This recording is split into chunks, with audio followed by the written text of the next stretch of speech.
How are we doing today, everybody?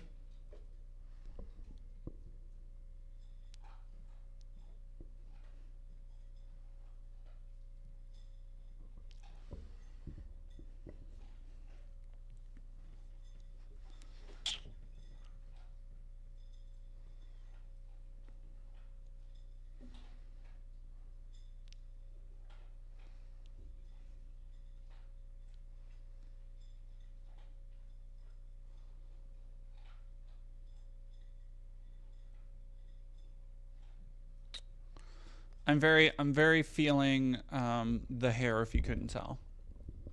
My partner and I did this last night, and so that's been yeah, okay. So I haven't streamed for a couple days. Um because of just the state of the world. I'll be so real. I'm behind on the videos I wanted to make. If you wanted to help with that, I was hoping to have about $300 more of ad revenue this month, and that's on me. It has been a thing lately. One thing after another, and so the video I was working on today that I'm hoping it'll be out. It won't be out probably in the day or in the morning like my videos usually are, but there's a video coming hell or high water tomorrow on our kind of influencer landscape of people like one of the dipshits we'll be focusing on today, Pete Hegseth. And I'm going to be so real. It's been a rough time lately for me. And it's not even like, personal depression. Like, it's not even like shit that I'm like, whatever in my life is affecting me. Because honestly, that stuff going pretty good. Me and my partner doing pretty good. We're going to a Ren fair this Saturday. Like, that stuff, totally fine. It's literally everything else. Is the state of the world is heinous.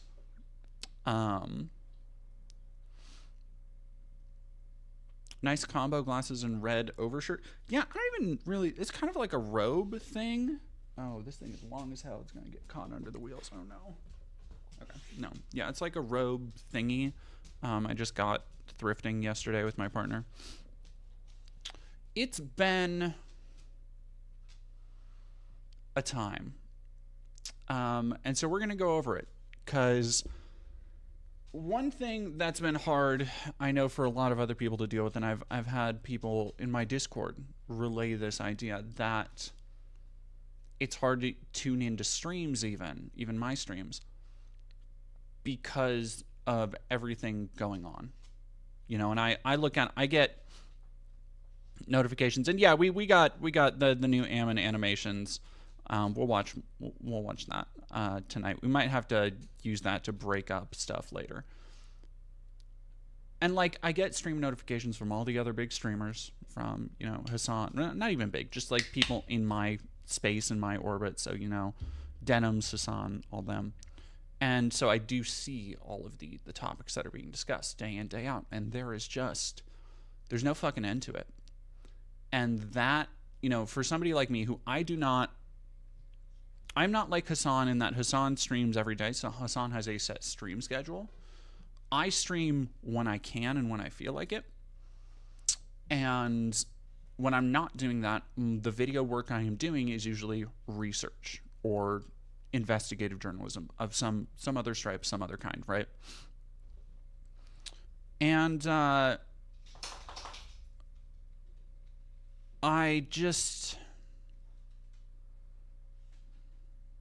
forgot where I was going with that.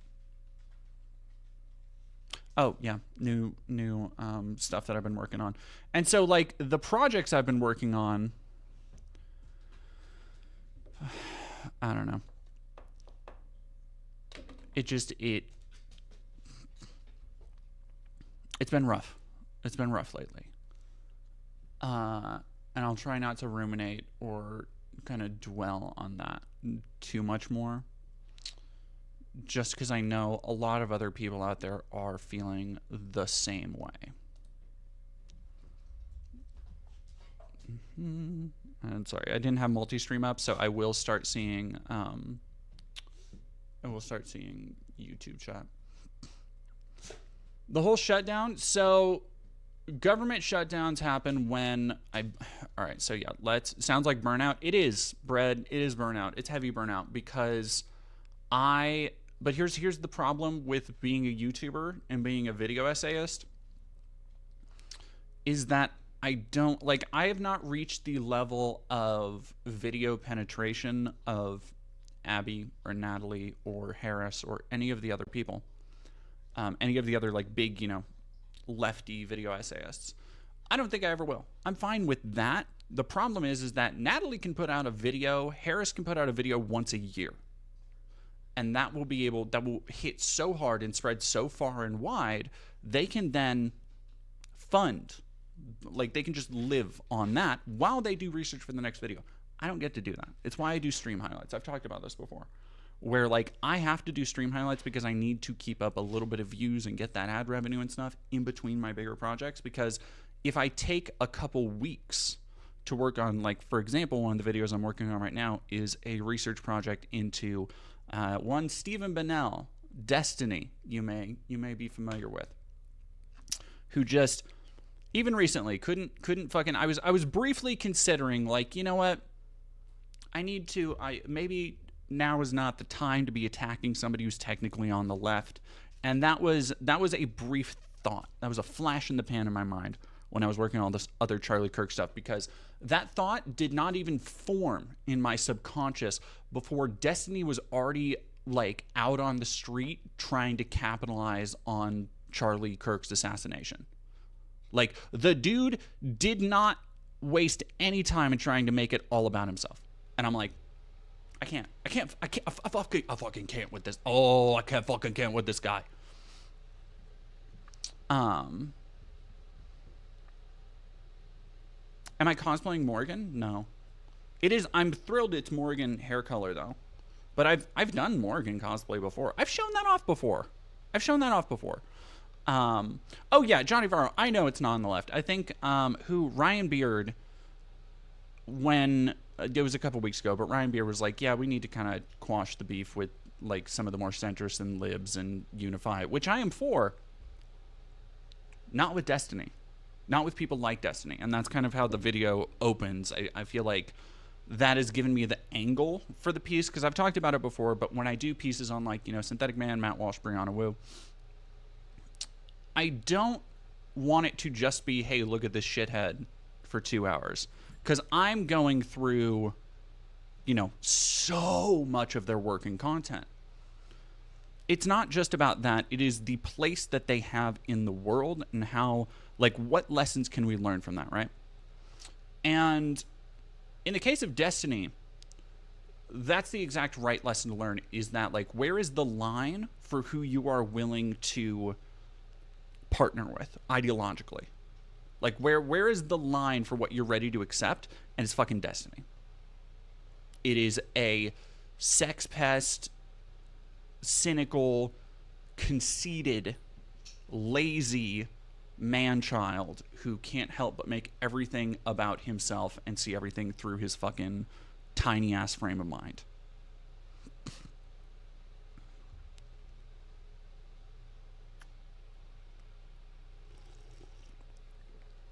Hey, Zarina Chess, thank you. Yeah. Catashell. It's basically that. We can't work with people who are actively hostile and bad faith actors, and he is a incredibly bad faith actor. Like that's kind of the problem, is that, like, that's beside his bizarre, and there's a level of, that's the thing, one of the things I'm kind of trying to parse right now is, like, there's a level of sexcapadery that I'm like, whatever about, If Vosh, for example, here's an example with Vosh. I've had people inform me in the chat. If Vosh just has a weird horse fetish, personally, I think that's gross. As long as he's not actually fucking animals, or if they're anthropomorphized or whatever, if nobody is actually being hurt, I don't care. The difference between that is that Destiny is a slimeball piece of shit who has probably fucked as many, like, freshly turned 18-year-olds in his fan base as he's had hot meals. But then there's the other, and that, while technically not illegal, is gross. But it is like parsing that from the fact that he has pursued and predated on people in his community. And that's the thing I have to like hone in on and focus on, because it is like, he is a predator. He's a predator. You do not have a fan base and then date somebody or even just fuck somebody or even just sex somebody who is 18 or on that borderline if it's not a habit. Like, that shit doesn't anyway, I fucking hate that shit. I can't prove he hasn't gone under 18. I mean,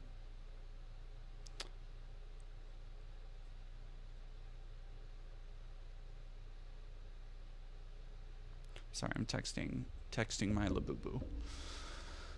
Fighting Hobbit, howdy. Thank you very much for 7 months in a row. Do you hope Destiny Minecrafts himself?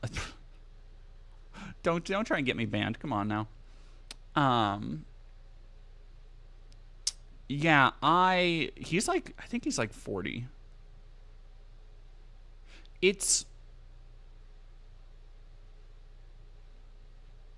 Love the fit from the stream. Thank you.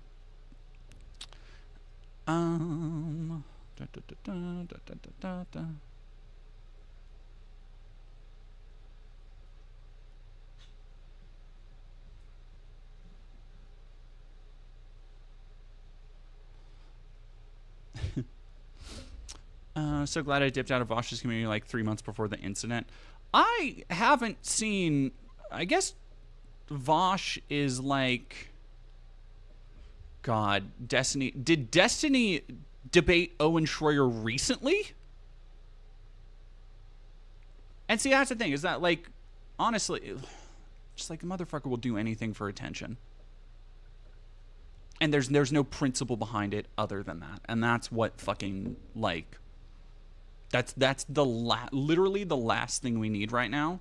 Because the day after Charlie Kirk died, he was fucking on CNN or whatever. No, not CNN. He was on Piers Morgan being like, just antagonizing conservatives and then just giving them all the rhetoric they need to be like, oh, look at this leftist streamer. And it's like, you fucking moron. How have you been a streamer for this long and you do not understand that the things you say have weight and impact? You fucking ding dong.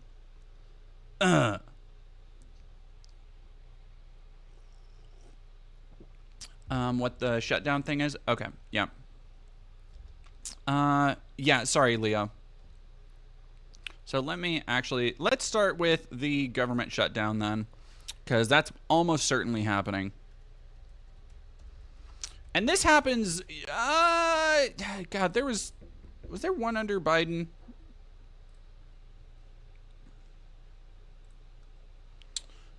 Yeah, okay. Healthcare deal, oh God. The military thing, look. I hate, okay.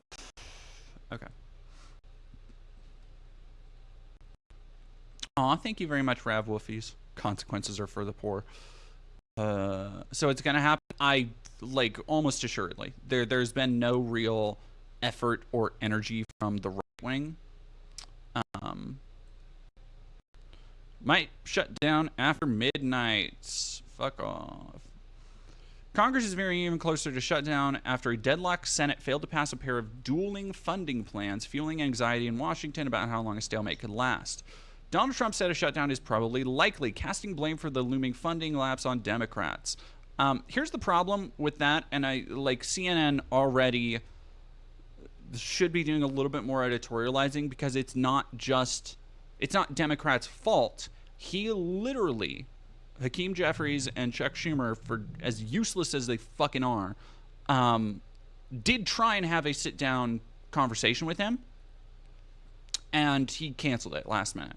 Like, he has been avoiding making any kind of, like, tangible progress on that. So that's cool.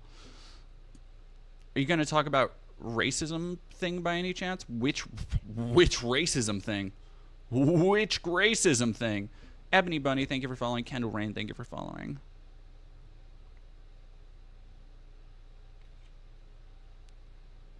White House website countdown clock. Will the shutdown actually do anything? Okay, so here you go. Asked and answered right here. Every government shutdown differs, but typically functions that are critical to protect lives and property are deemed essential and stay open. Previous shutdowns canceled immigration hearings and delayed federal lending to home buyers and small businesses, among other impacts. Okay, let's see what happens. It is, so if it lasts a couple days, probably not much of anything, right? The longer it goes on, the worse it gets. And it has a snowballing effect because it means that you have things like people being, and Trump is, by the way, openly threatening that people will be laid off and that they will make sure that they're Democrats who are laid off from government jobs. It's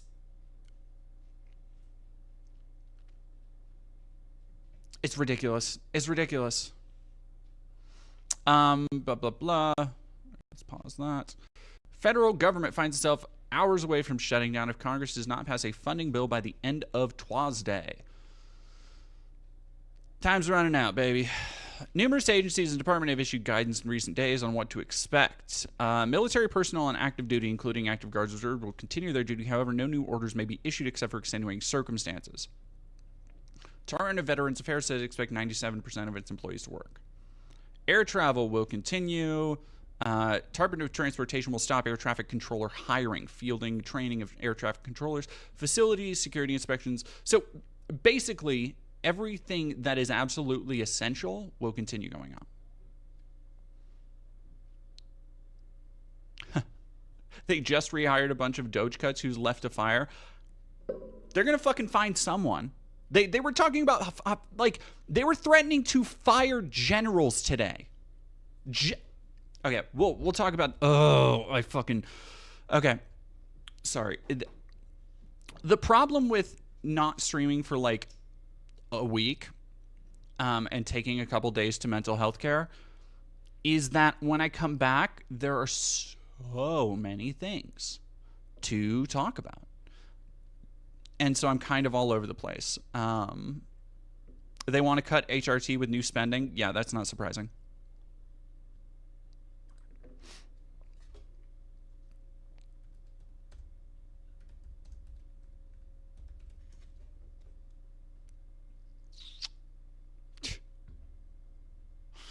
Oh, man.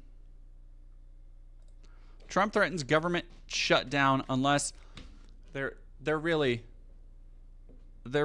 I fucking hate this man.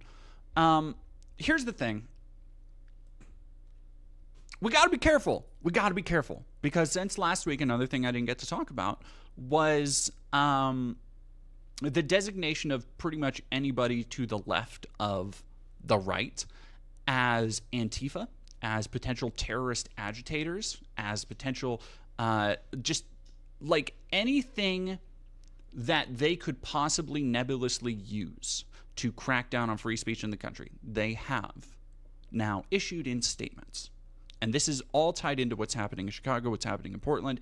If you haven't, by the way, if you have not yet watched the documentary I made when I went to Los Angeles for the anti-ICE protest, where I was flashbanged and tear gassed, where I interviewed an anonymous National Guard member, I need you to watch it.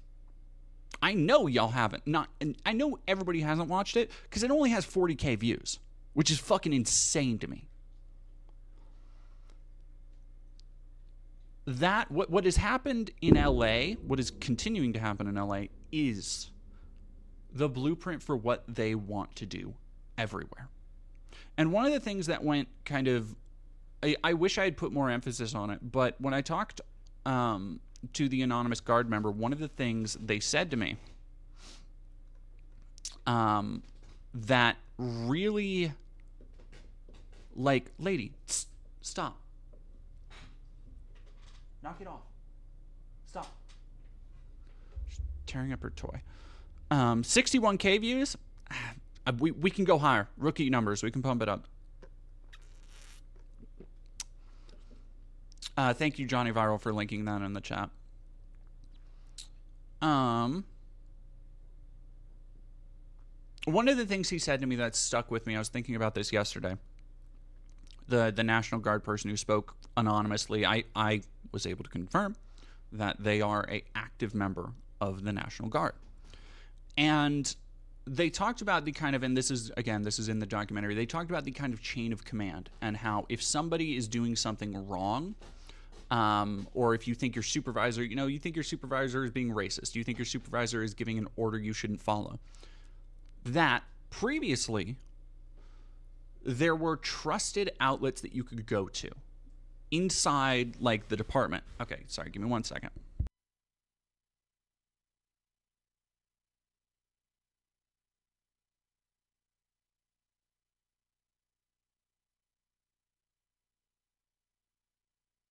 Okay, I have to take that away from my dog. Okay.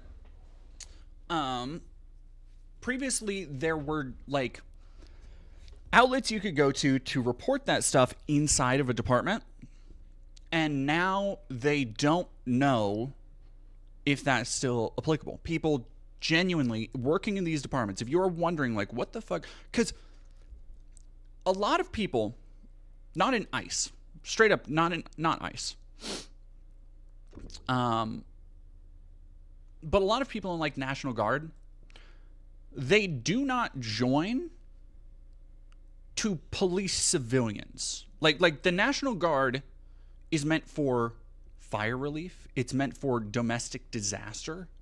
It's meant for occasionally, yes, things like crowd control. But by and large, National Guard is not what you join if you want to go, like, shoot brown people. Like, that's not, there are not a lot of, like, psychopaths and bloodthirsty people in the National Guard. A lot of fucking people, like, are just there to help people. Say what you will about military service, because I know, being a leftist, I understand that's a fucking contentious topic. But you have to understand that other people come at these things from different frameworks. And it does piss me off when people are like, oh, but they're still, working in empire and stuff. Like, yes. But they do not have all of the base of knowledge that you have to approach those things with. Right? This is the point of, like, educating and having actual conversations with people and not just being like, well, fuck all of these people. Yeah, the National Guard is mainly for civil defense and disaster relief. And another one of the things I talked about with the National Guard member who I spoke with was how one of the, like, primary, jobs of the Cali National Guard was forest fire prevention, wildfire relief. And a ton of people were taken off of that for these fucking ICE protests. The performative nature, and this is the video that I'll be putting out tomorrow. If not tomorrow, then certainly by Thursday. The performative nature of Pete Hegseth and his dumbass Department of War bullshit. Look, okay. Because of how things work now, because we are entering a bold new world of people fucking, we got to be careful about what we say. And I do want to say that you have to be careful about what you say publicly. I can't do a Trevor Moore, on, like, Pete Hegseth. I can't be like, you absolutely can't say this. But I want to talk broadly about, so we need to talk, all right, let's talk about the government shutdown. Then let's talk about the other thing that just, God, it's been such a fucking American week. We had an incredibly embarrassing showing at the UN. Of course, fucking Trump is barely able to form syllables. I briefly watched, just because I haven't been streaming doesn't mean I haven't been keeping up with shit. So, thank you all for being here.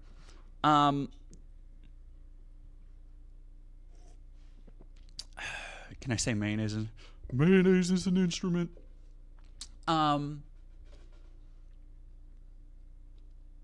There was just a horrendous the Bibi Netanyahu shit.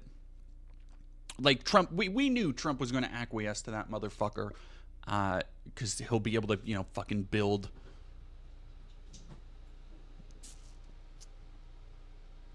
a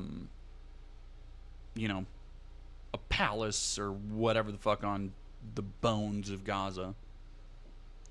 But Trump's doddering, horrendous performance yesterday at that press conference, I think it was yesterday, where the dude doesn't even know how to pronounce Abraham. He said the Abraham Accords.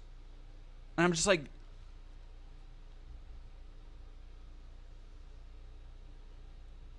it's so fucking rough.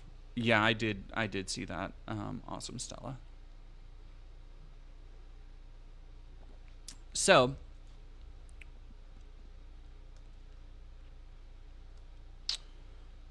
proposed legislation behind the impending U.S. government shutdown contains provision that would ban gender funding for trans adults as well as youngsters.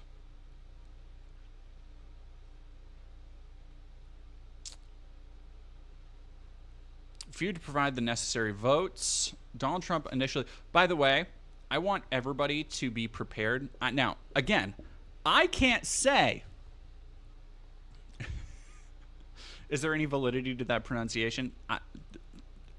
A toddler sounding things out for the first time. Like, if you wanted to go... Okay, I'm going to try and pronounce it the traditional, which it wouldn't be. There's a different way to spell it, but Ibrahim, I know somebody named Ibrahim. Ibrahim's an actual name. But Abraham, like it's a very, throw it, it's example fucking 5 million of how Trump has never fucking cracked a Bible or been to church. Ghost Dog, thank you for 9 months. Chaotic Kitten, thank you for 5 months. Figured out how to get around extra price in the app. Happy 5 months. Happy to support you for 6 months. Hey, thank you.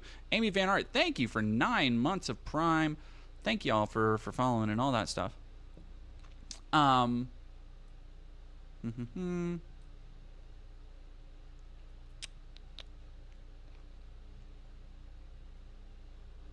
could have seen this coming? Yeah.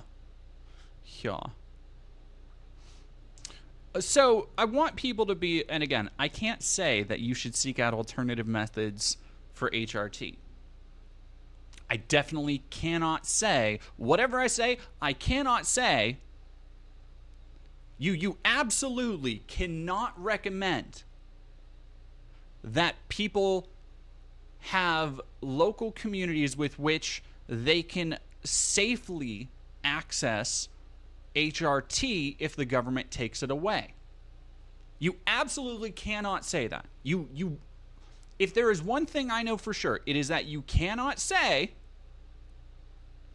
that you should seek out ways to get safe, affordable hormones if you are a trans person, because it is a life-saving medication. You can't say that. Whatever. And you definitely should not, absolutely, you should not stockpile hormones to be able to help out other people who may be in a similar situation. You cannot say that.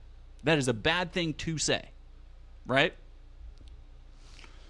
Now, I want everybody to understand that there is a 0% chance this is the only thing that the Dems are like, we're planting our foot in the sand, that this is, not crossing this line. We are not going to betray trans people, because they fucking already have.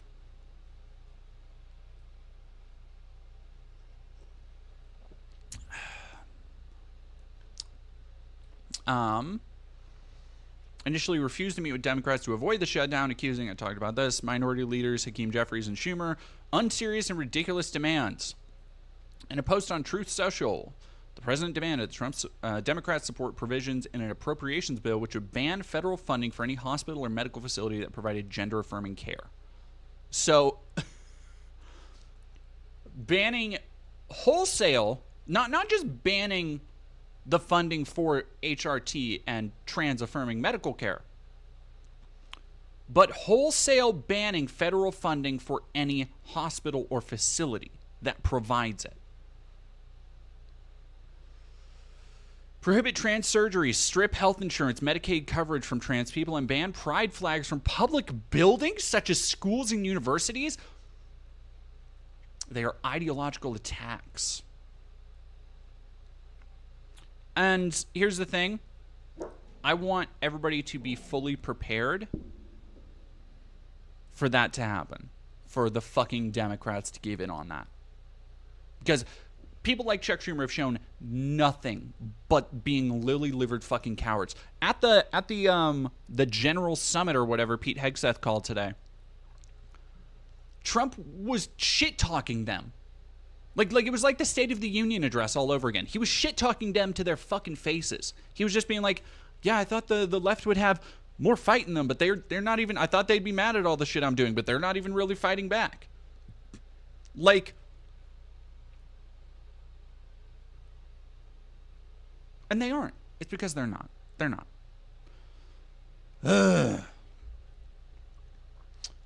Fighting a Hobbit. I will never forget the image of Trump standing outside a historically black church during the protests holding a Bible upside down. God. Yeah, fuck, I forgot about that.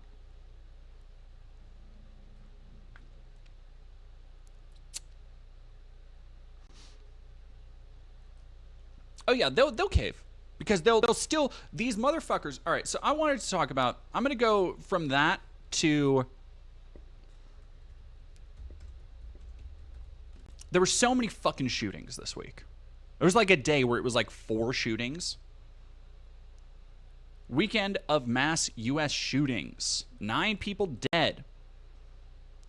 6 separate mass shootings bring tally to 324 this year. Now, the thing that started last week was a shooting at an ICE facility that people like dipshit savant Kash Patel were like immediately like, well, this is obviously, look at these bullets that they wrote anti-ICE on. You know that popular slogan, anti-ICE? Fucking what? Shut up. Oh, that little fucking...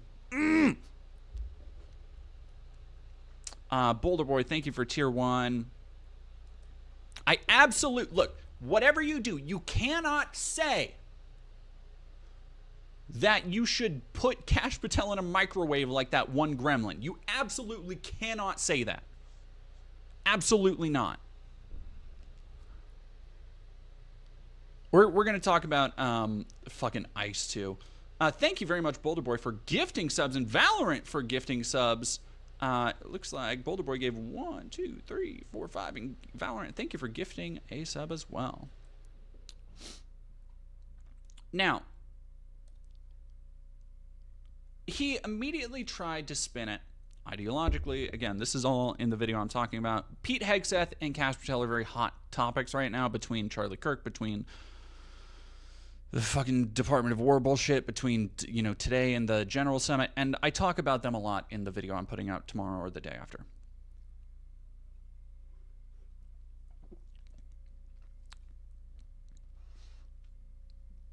They are so driven solely by ideology and no actual, like, principles that the second there was a shooting of 2 migrants, by the way, migrants were the ones shot at the ICE facility, not ICE workers. That didn't stop everybody from immediately trying to spin it as, oh, this is left-wing violence. That narrative has kind of unwound. Doing a Kamina thing today? I don't know what Kamina is.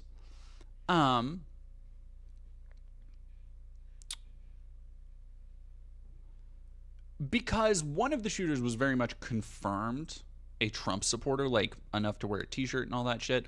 There was one shooter, let's see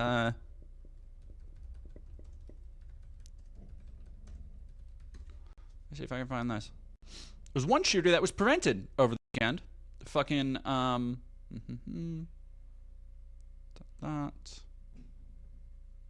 Oh, God, what was it?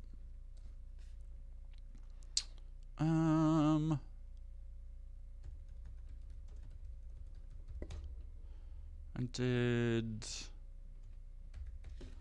LGBT. That was specifically going to target. Where the fuck?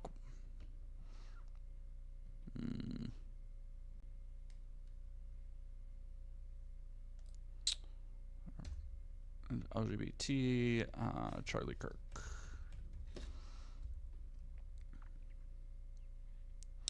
Oh my god. All right, give me a second. Maybe I have it actually on my thing real quick. Please hydrate. I don't have a. I'll just take it. Is this fine to listen to, or does it need to be closer? My mouth isn't dry.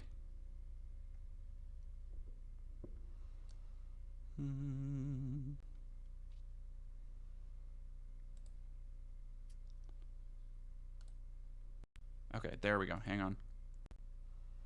There's the tech. All right, I got it. I got it.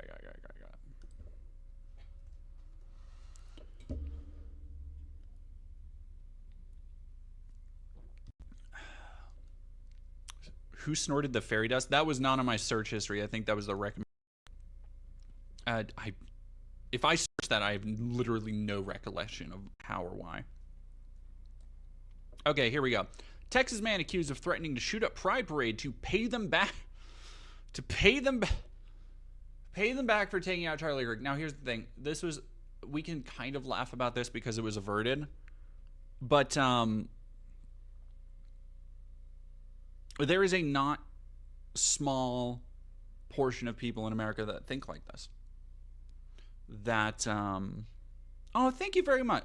Merritt, IVW, hi, discovered you a few weeks ago, been binging your content, joined Patreon last night, excited to catch you live. Thank you for being here. It's hard to be like, yay, we're going to have a good fun time, because, oh boy.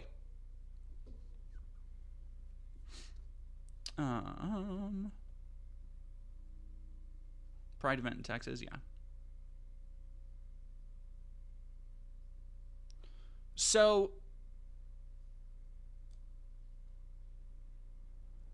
quote, come on, bro, let's go hunting fairies. Joshua Cole wrote to a friend 2 days before the Abilene Pride Parade, according to an FBI probable cause affidavit reviewed by The Independent. 42-year-old Texas man is facing federal charges after allegedly threatening to shoot up the Abilene Pride Parade as revenge for the recent assassination of Charlie Kirk.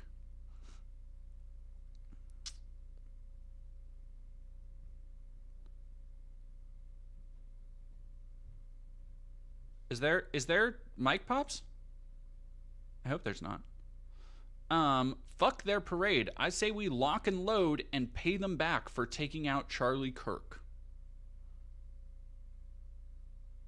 That's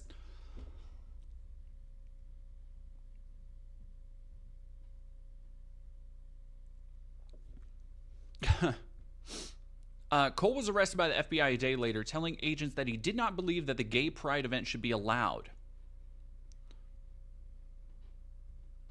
The threats were specific. The threats were also specific to a particular set of victims, people participating in a great gay pride parade.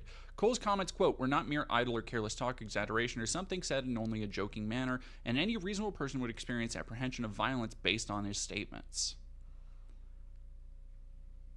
Yeah, another proud member of Al-Qaeda, everybody.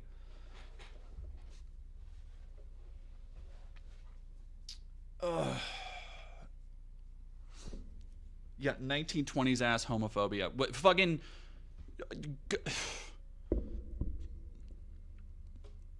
fucking Elmer Fudd over here. Still being like, I think they got a little bit of sugar in the tank.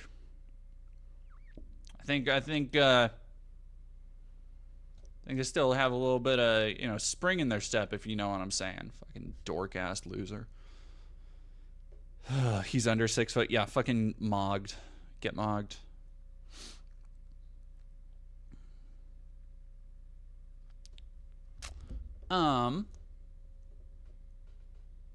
Inbred douchebag.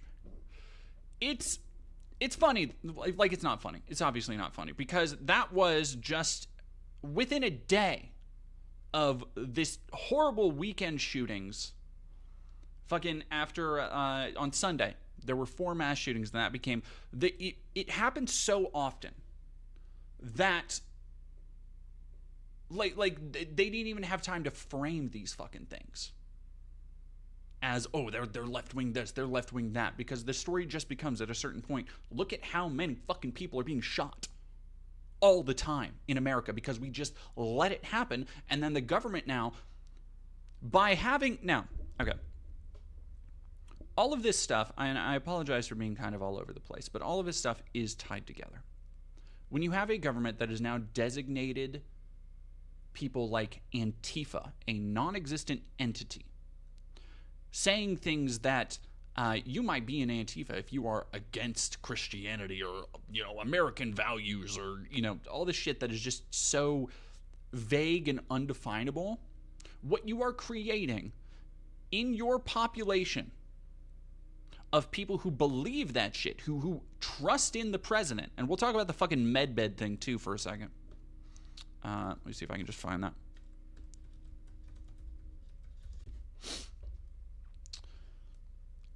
These people who hang on this dipshit sack of asses every word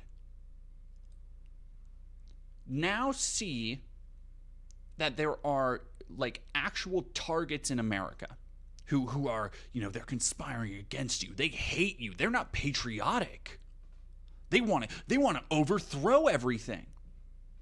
And also, they're the ones, coincidentally, without guns. And maybe if they're trans or if they're queer, they might be more prone to violence. Now, you can just fucking open your eyes and see that that is plainly not true. One of the things I talk about in the upcoming video is how, like, the Robin Westman, the D-trans shooter, was just one of many. Hey, stop it. Stop. Yeah, I know. Knock it off. Hey, knock it off. Hey, no. Come here. Robin Westman, the D-trans shooter, who immediately everybody was like, oh, this was a trans shooter. Oh, it was obviously an anti-Christian trans attack. But there's no real evidence for that. What there is evidence for is Westman being groomed by online radical groups, just like Natalie Rupnow. We talked about Natalie Rupnow when it happened. Just like Solomon Henderson, who was a black Nazi. Also, both of these kids, teenage school shooters.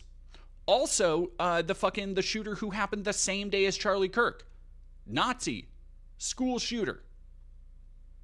But these, we cannot possibly draw correlations, especially with the FBI the way it is now. We can't draw correlations between that ideology and actual violence, because you have fucking, like, some groiper teenager doing AI fucking defend your homeland, Aryan man, white nationalist memes on social media accounts.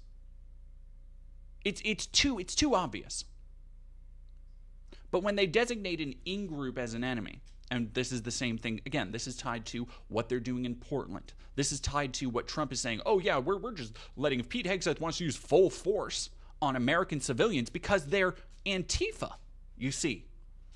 Yeah, these school teachers being fucking thrown to the ground, the journalists, the doctors, the people who are on the front line of these ICE protests, not wanting their neighbors and people who are actually contributing to society more than fucking Donald Trump ever has, to be taken away, abducted, raped, killed, sold, whatever the fuck happens, because ICE has no actual oversight. Yeah, they're Antifa. They're Antifa.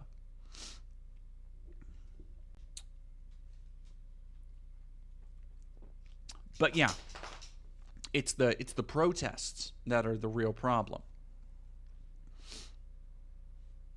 It's so the thing with the medbed. This is fucking insane. And granted, it's insane on a pile of other insanities. Like this, fucking throw it in the bin with everything else.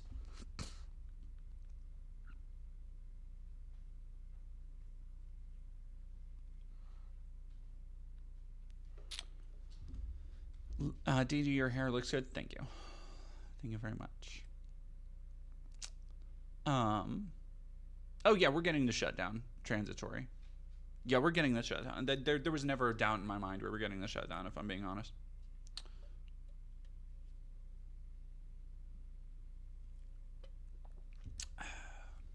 And what's probably going to happen is the Dems are going to collapse. They're going to give Trump everything he fucking wants. And Trump is going to still blame them for anything wrong that happens. And we're just going to keep sliding more and more into open authoritarianism. So,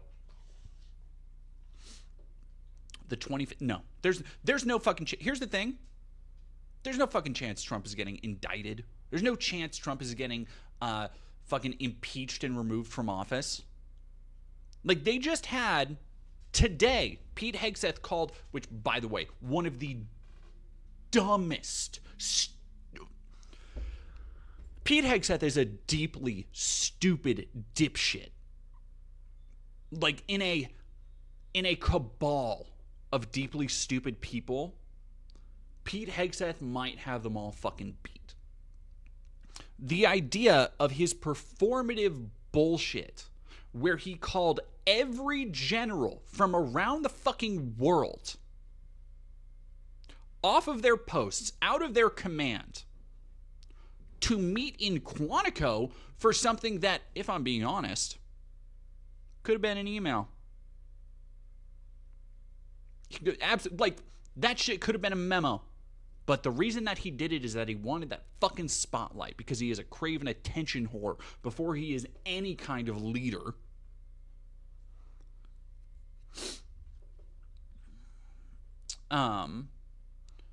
It's actually humiliating to know the people able to cause this much damage to our country are this room temper IQ. Yeah, we got Lex Luthor's little nephew instead of the main man. Yeah. Like, there is no... Maybe Peter Thiel. Peter Thiel is probably the only one that I would say is, like, actually the Lex Luthor, because he just is, you know, it's kind of obvious to see, but he is constantly subtly manipulating and, you know, running his machinations behind the scenes.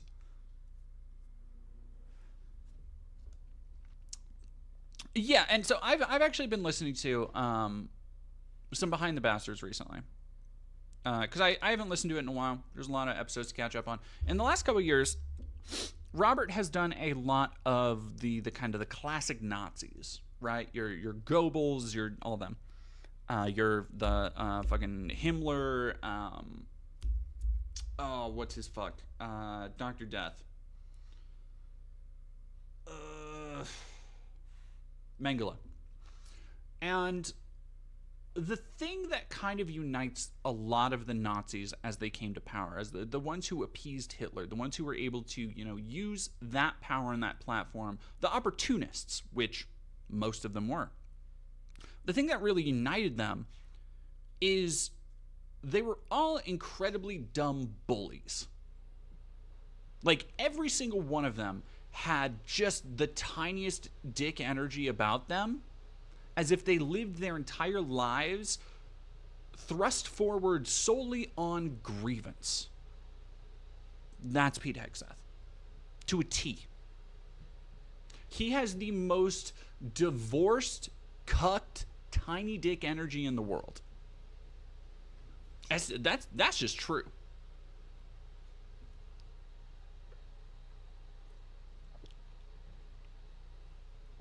Speaking of Robert Evans, if you haven't watched my video on de-radicalizing white nationalists, I did an interview with Robert for that, where we talked about, like, the best way to de-radicalize people. Again, another video you should probably go check out, because not enough people did. Now,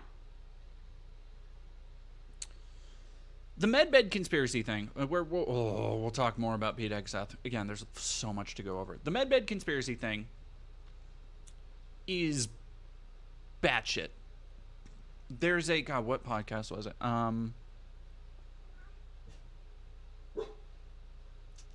I believe it was...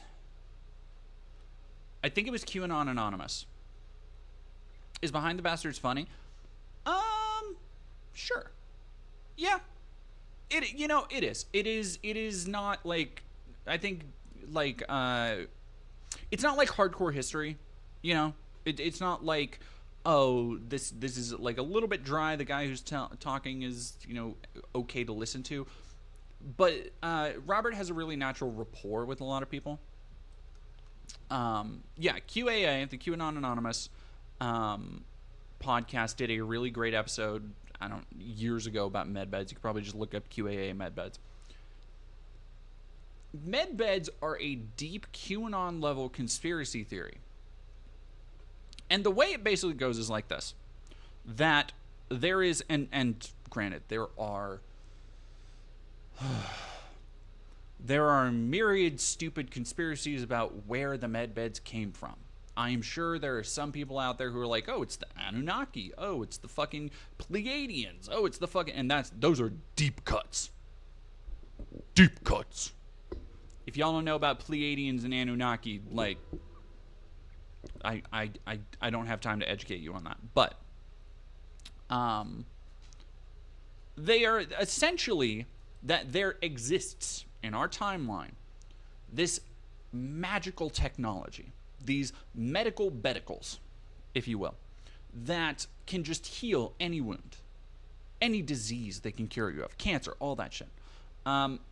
Notably, things like this have been featured in plenty of films, like a lot of other dumb conspiracy bullshit, like Prometheus, Elysium, some other movies too. Now, it's like they believe that there are these inventions out there that have been kept from society for some reason. Again, all these conspiracy theories have different reasons for why they're kept, or why, the elites are using them, or it's in a space station orbiting Earth, or all this other shit. Point is, it doesn't exist. And when you dig into the conspiracies around it, it's deeply, deeply depressing. Because the QAnon adherents who believe in these things, who believe that Trump is going to deliver them, when you go into their comment sections, you go into the spaces, and this is why I recommend the QAnon Anonymous podcast on it, because they talk about, like, these people, maybe slightly older, maybe retirees, who have bought into this QAnon line, and they are refusing, like, cancer treatment, or their son or daughter is terminal, or something in their life medically is wrong, and instead of seeking treatment, they are waiting because they believe that Trump is going to deliver them. That's the whole ethos of the QAnon conspiracy, the rabbit hole. And I like people. This is the kind of shit. This is the kind of conspiracy that leads to people dying. Straight up. The fact that Trump then shared an AI video that I don't know if he thought that he said that. I don't know if he straight up doesn't remember that he never said that. I don't know what the fuck he was doing or why. But he shared a video of him talking about medbeds. And as expected, the QAnons have run with it.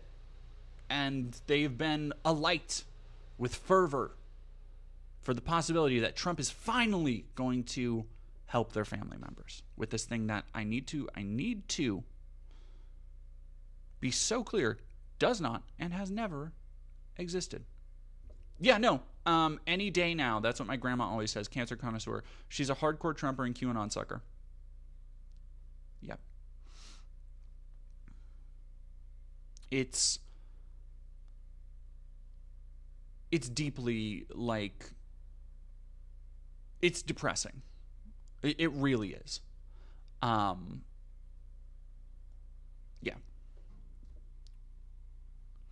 Go feed Miss, please. She's hungry. She's fine. Fight and Hobbit, thank you for 50 bits. The problem with medbeds is that given everything we know about the proclivities of the ultra-rich, I can actually buy that. Bezos has a hyperbolic time chamber. I can see it. Sure. Like, It's as likely as any other fucking conspiracy about the rich and powerful run everything being psychopaths.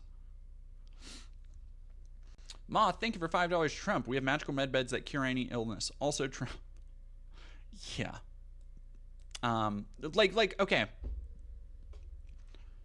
QAnon shit. Think for a minute.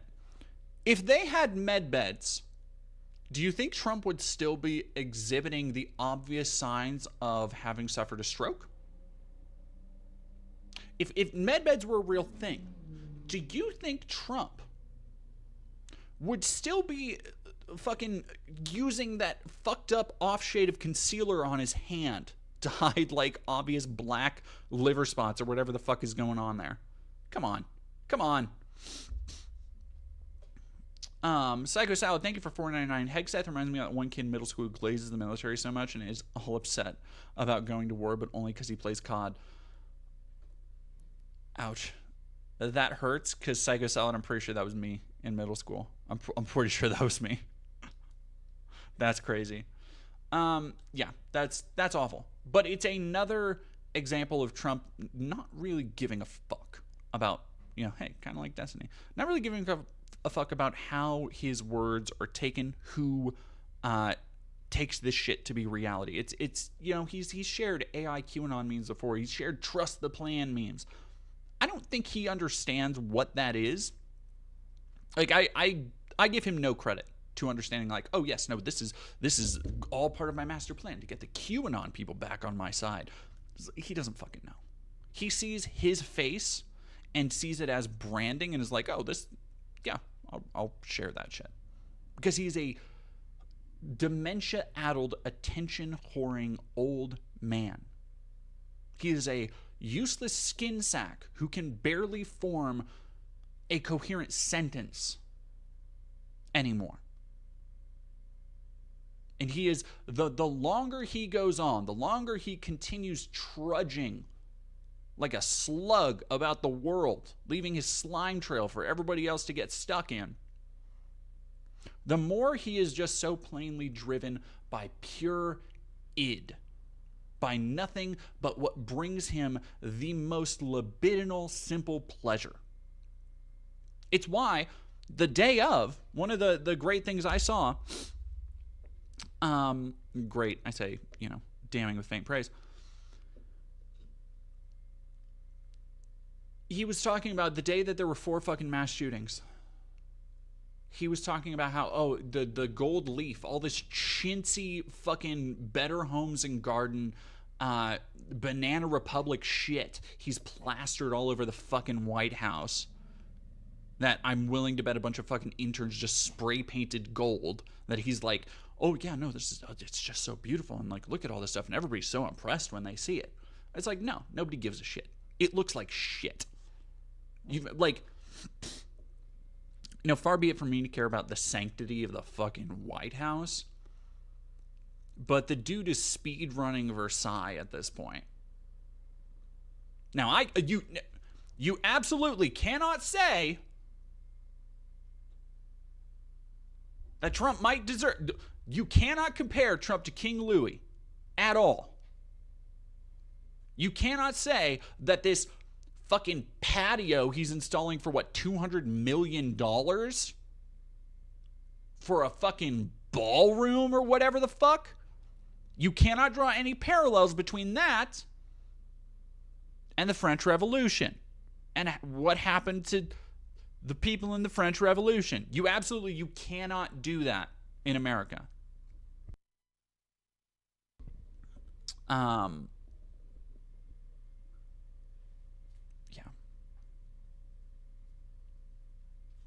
It's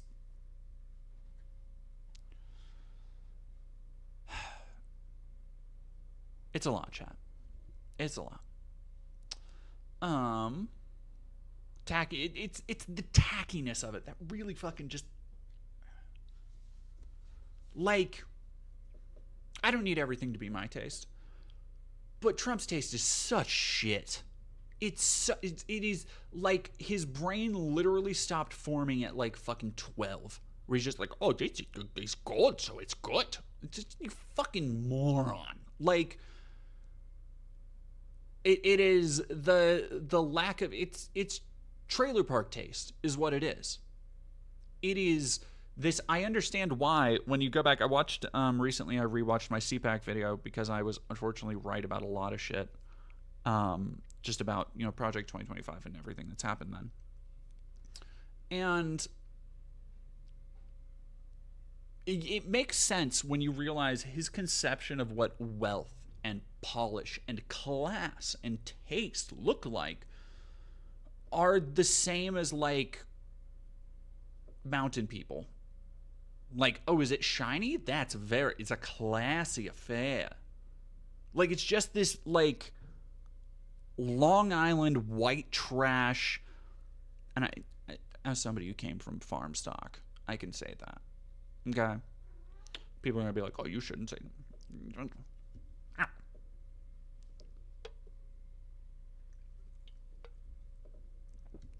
He has the taste of Tony Soprano. That's being rude to Tony Soprano. Like, Tony has better fucking taste. The Bada Bing is more aesthetically pleasing than fucking Mar-a-Lago. Okay? At least Tony is upfront about the place that he's at. Like, just have tits on display. Like, whatever, who gives a fuck? Yeah. It's so I don't even know the word for it. Beverly Hillbillies mentality. Yeah. Yeah.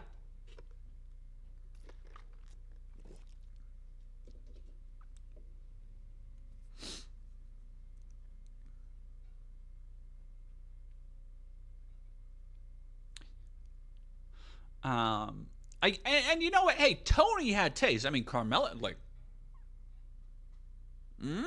come on now. Yeah, what a. I should rewatch The Sopranos. Fighting Hobbit. He wants to be Goldfinger. Instead, he's Goldmember.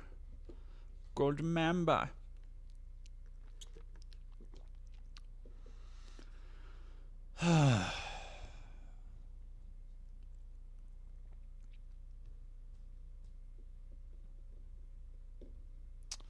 So yeah,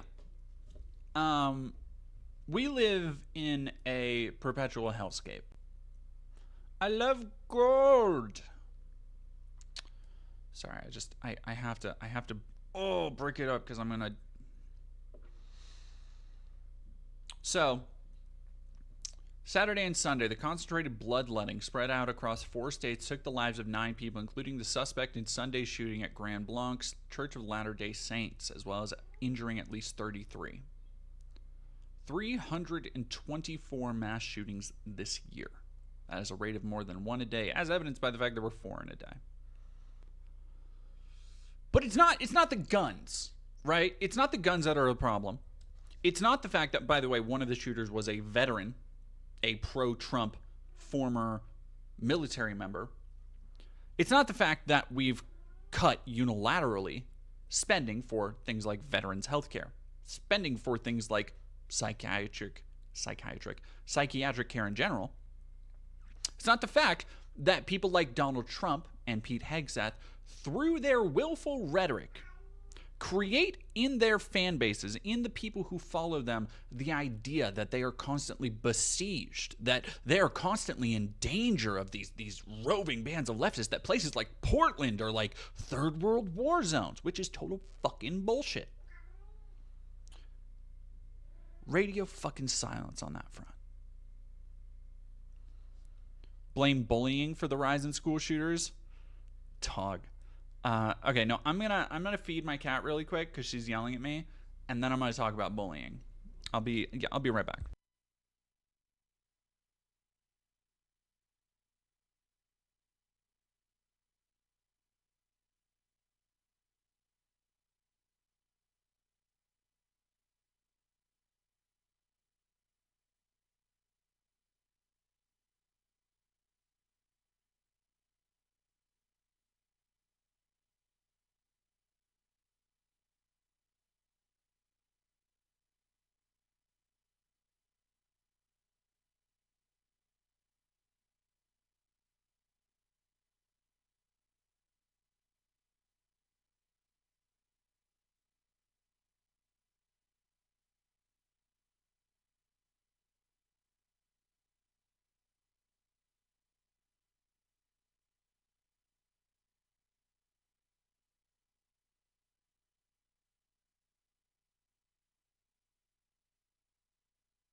Okay, I am back.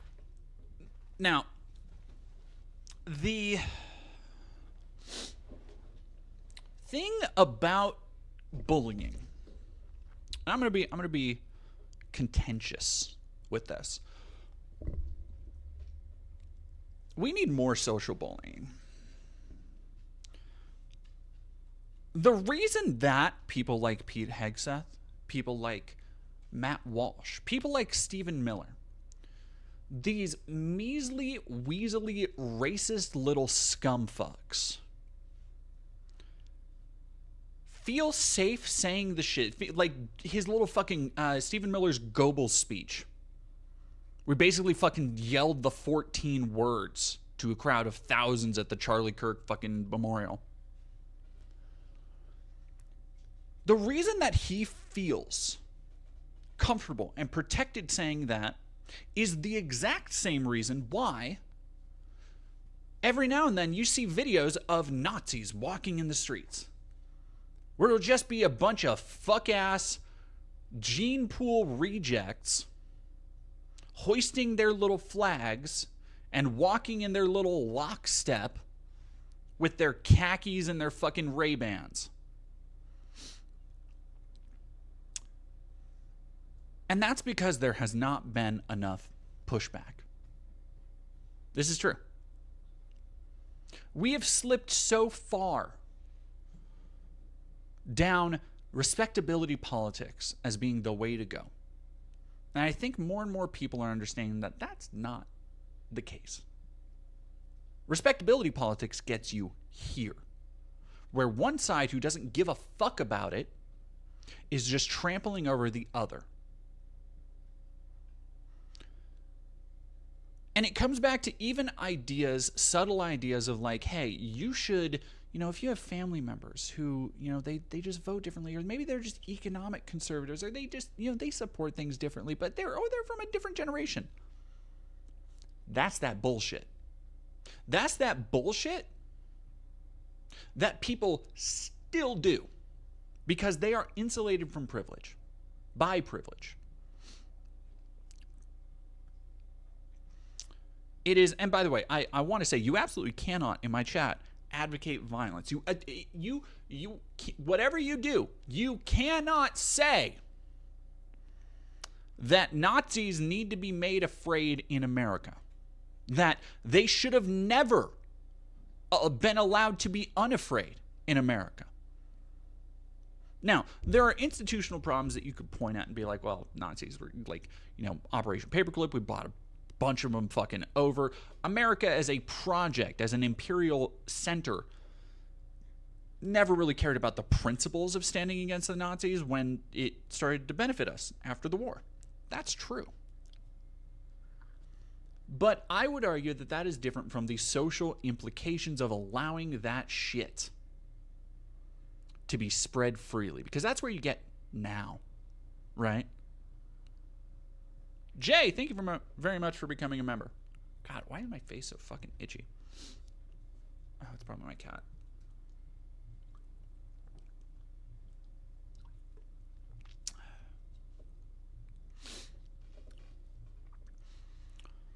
We do not have these social pressures. No. Let me.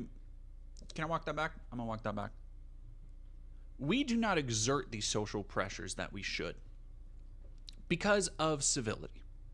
Because we like to think we live in a civilized society where you can have, and this is the bullshit that now has become weaponized by conservatives. And you saw it in the wake of Charlie Kirk. He just liked having conversations. He just liked talking to people and engaging in the marketplace of ideas, which is bullshit. Everybody knows it's bullshit. He fucking clip-chimped teenagers who didn't know what they were fucking doing. That was his entire business model, was a fucking scam astroturfed by billionaires. But they can cling to that and be like, well, no, because we just want to have a conversation. The problem with the idea of just wanting to have a conversation is that, and I need people to fucking hear this, because this is where the Dems are still stuck. People like Hakeem Jeffries and Chuck Schumer are still stuck in the fucking mud. not all conversations are worth fucking having. Sometimes you gotta just call a motherfucker stupid to their face. If somebody's saying, hey, maybe there's flat earth, you go, you're a fucking dumbass. That's the conversation. If somebody says, oh, COVID is a conspiracy, it's trying to put, sorry, I just went into Alex Jones mode. COVID, the globalists are trying to put microchips in everybody. It's the Bill Gates Illuminati plan. You say, you're a fucking dumbass. That's the conversation. And by treating these idiots as if it's just a difference of opinion, you have allowed this flowering of dipshittery where everybody gets to live in their own little kaleidoscopic reality, regardless of what ideological side they're on. Now you see it all the fucking time on the left, too. Like, you saw Blue Anon shit pop up immediately after the Charlie Kirk shooting. More people need to just tell people they're fucking wrong, and more people also need to actually be a little bit rude. I'm sorry. It is not worth it. Okay, here, let me put it like this. For people who are racist right now, for people who don't believe that queer people should be in public life, for people who think that if you're an immigrant, you deserve to be deported simply for trying to better yourself or your family, for people who revel in the suffering of others, they feel safe, much like Stephen Miller, much like Pete Hegseth, much like Matt Walsh, to be outwardly racist, to advocate those things publicly. Because, and I'm not talking about violence, I'm talking about social interaction engagement, they don't feel any fear of any kind of reprisal that will ruin their day. They feel that they can just walk down the street and wear shirts that say, if this flag offends you, I'll help you pack with ice, or whatever the fuck. When you have a social responsibility to try and push back, to restore some normalcy in a social order, because yeah, society's getting fucking scary right now, but motherfuckers need to know that the shit they believe in is not acceptable, and more importantly, is not held by everybody, let alone a majority of people. You need to tell people, hey, you're a fucking loser. Hey, I hope you have a terrible goddamn day, you sack of shit. You need to leave people thinking, God, why would somebody just say that to somebody? Like, that's fucked up. Like, I don't like the way that made me feel. Because only through introspection, only through trying to crack that veneer, only through people being like, what the fuck? I don't want to be treated like that every day. That sucks. And them finding that they are so outclassed and overpowered, will they maybe try and sit back and be like, damn,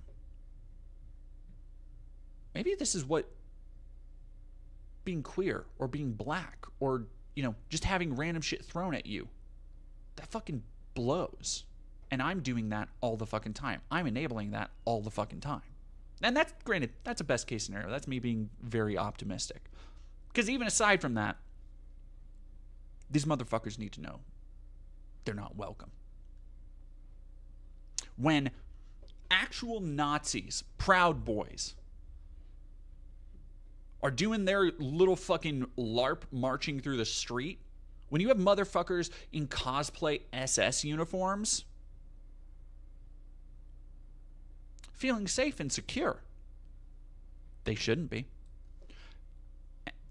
And here's the thing.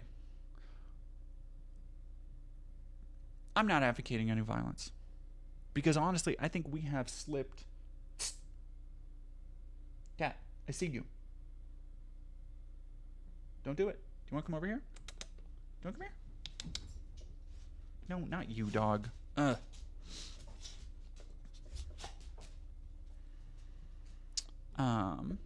Kippy, thank you for 20 bits. That's how the morale for ICE is so low, even with the government adding more and more financial incentives to join. Yeah, everybody who joins ICE, by the way, is a fucking war criminal. I don't give a shit. Shunder, thank you for subscribing with Prime. Also, we have Baby. We have Baby. Chat, say hello to Baby.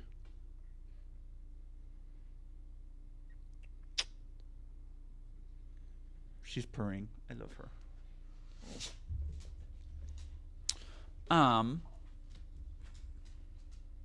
The screaming baby. Yeah, she has been fed. She is good.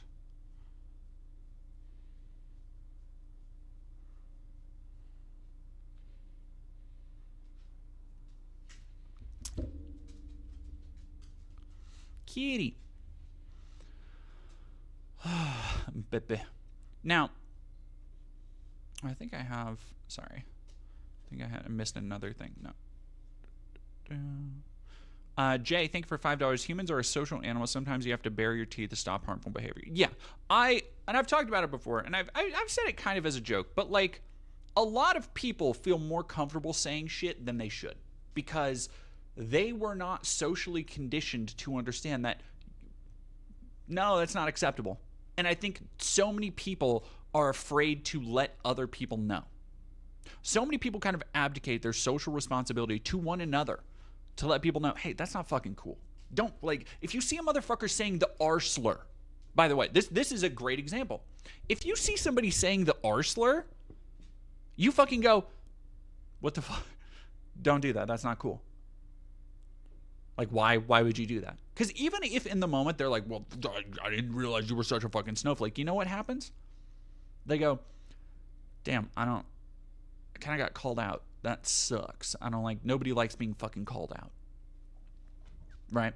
And even if they don't necessarily change their beliefs, or it might take time to change their beliefs, engaging with them instead of avoiding the problem, that is an actual conversation that you're having. Right? And that the engagement of pushing back is far more beneficial to everybody involved than the quote-unquote debate format, than the simply platforming people and letting them say whatever dumbass bullshit and then being like, well, it's just a difference of opinion. Yeah, they said the sky is red. It's just a difference of opinion. No, it's fucking not. It is factually false. And that is the thing you need to be fucking calling them out on. I don't care if it's your friends. I don't care if it's your family members. I don't talk to my fucking family over this shit. I put my money where my mouth is. And everybody else needs to do the fucking same thing. If you really want to know how do we get back from this point? I am so fearful of what the next couple years, the next couple elections look like. But I know that we cannot get to a state of actual normalcy until we start pushing back at the lowest possible level, at the most basic front. And that is pushing back whenever this shit rears its head near you. You do not need to be a great debater. You do not need to have a podcast or a streaming channel or anything to simply say, no, you're fucking wrong. No, that's fucking stupid. If you believe this, don't fucking talk to me. You do not deserve me in your life. Because this shit isn't just a difference of opinion. It is hurting people tangibly. It has been for years. I'm so fucking tired of people just letting it go. Nehemiah, thank you very much for $10. I'm currently working with friends to create pamphlets telling our community, MN, not OR, how to prepare for occupation / warning people about the right. Anything specific we should say would be appreciated. That is a great question that I have to be very. Oh my goodness, let me see if I can. Is she on screen? No, let me see if I can get Baby on screen, because she is. There we go. There we go. There's Baby on screen. Oh yeah, that's so good. She's purring so loud right now. Be there for one another, support each other, have escape routes ready, use Signal and non-trackable apps to organize and stay informed.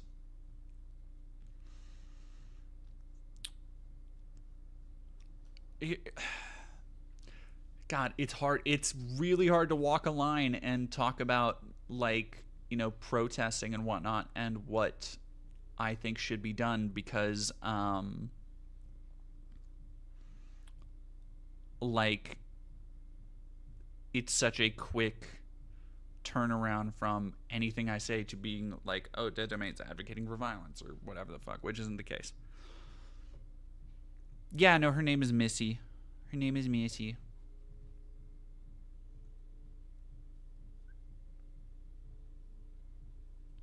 She said, more please. More please. How trackable are Discord DMs? Very. Incredibly. River Garcia, I mean, escape routes, like, if you are at a protest and you start getting kettled in, you know a way to get the fuck out of there. Like, that's what I mean by escape routes.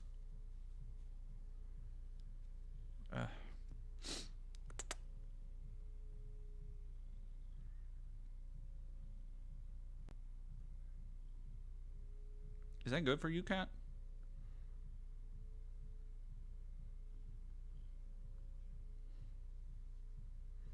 My baby. My baby.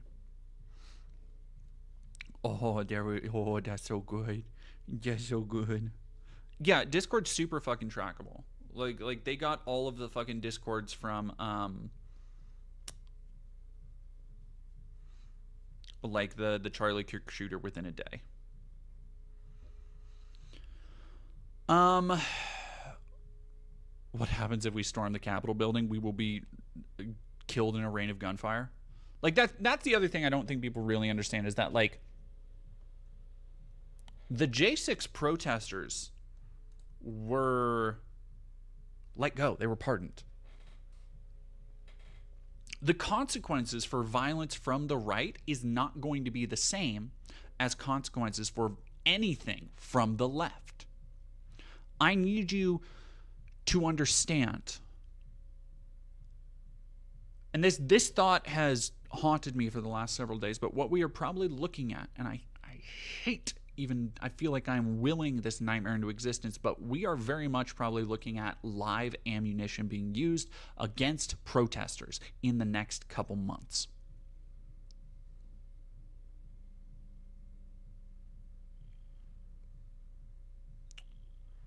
Hello.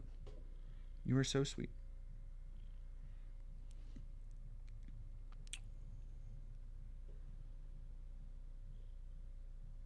That is the reality we are enabling.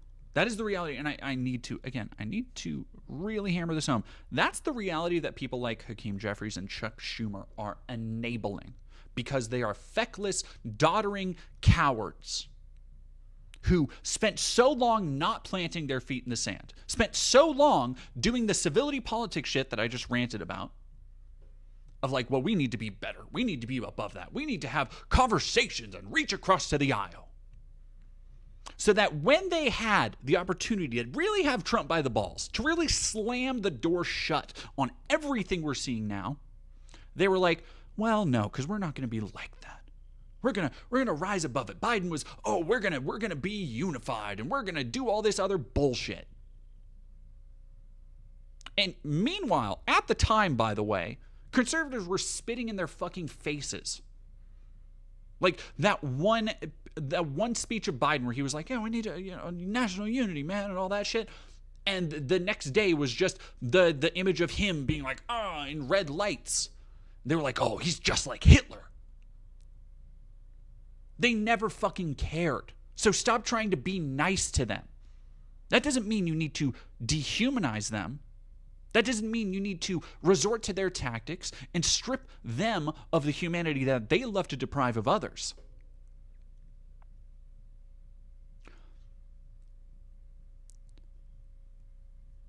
But you shouldn't be fucking weak. If you believe in something, you should stand up for it, and that means standing up against this shit. Even if it isn't physical, even if it isn't, going to actual protests. If you have a coworker who says some out-of-pocket shit, let them know. Because then, you know what? At the very least, they know that you are not safe to say that shit around. And that puts it into their head that, damn, other people might not be safe to say this shit around. Damn, is it safe to say this shit? Because that is, again, going back to what I was saying, that is the slippery slope we have fallen down, is that people think it is safe to say and believe and act on this insane bullshit. And it shouldn't be. And Jelly Boy, thank you very much for following.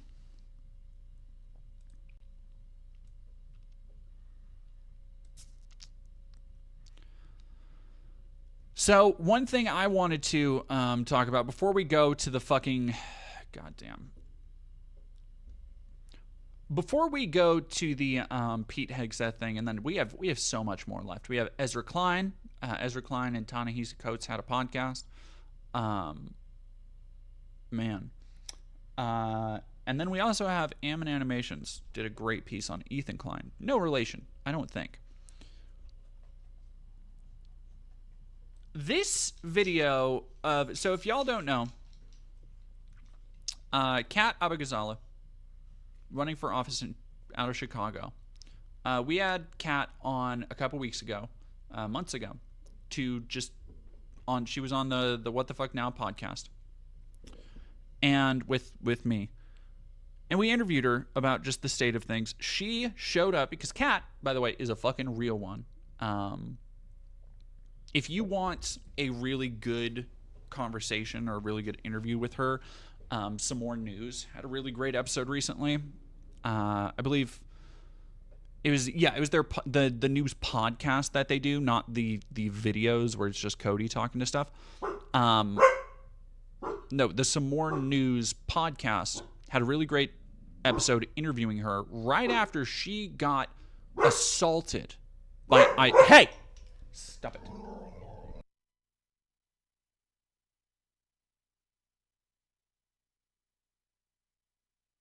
I say stop it, and she comes right over here. So now God damn it. All right, give me 1 second.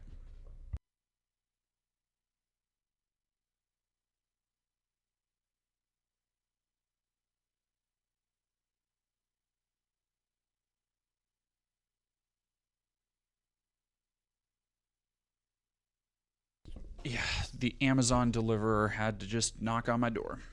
And now the cat is gone. Ugh. Anyway, what was I saying? Kat Abou-Ghazaleh. Yeah, the podcast is called Even More News. Great episode they had recently with Kat, because Kat went to a anti-ICE protest in Chicago and was manhandled and thrown to the ground, and apparently has like bruised most of the lower half of her fucking body from it.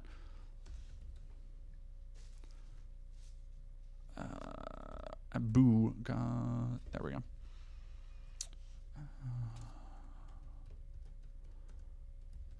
Let's see if I can find the video. ICE assaults congressional candidate at Chicago protest.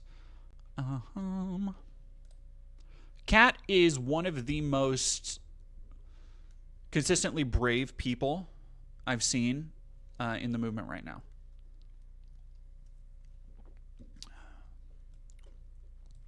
I show the video. Here we go.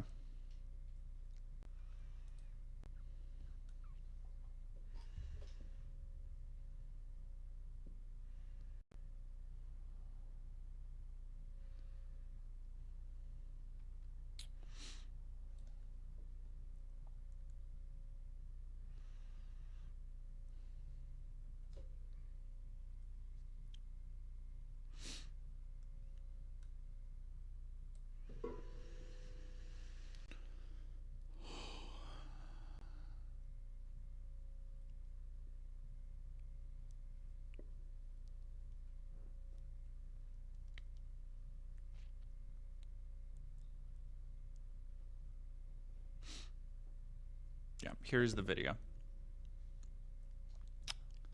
This is a congressional candidate. This is how they treat congressional candidates.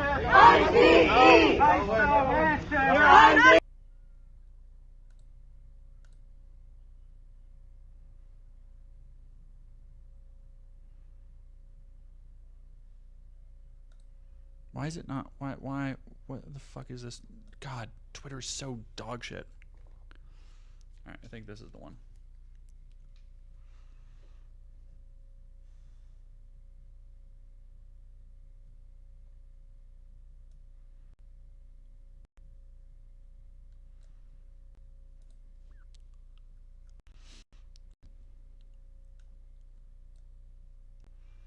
So she's sitting there peacefully. They pick her up, a grown-ass man, throws her to the ground. The other one, I think, is the other video that I saw. They push her around. Yeah, here's the one. Here's the one. Jesus fuck.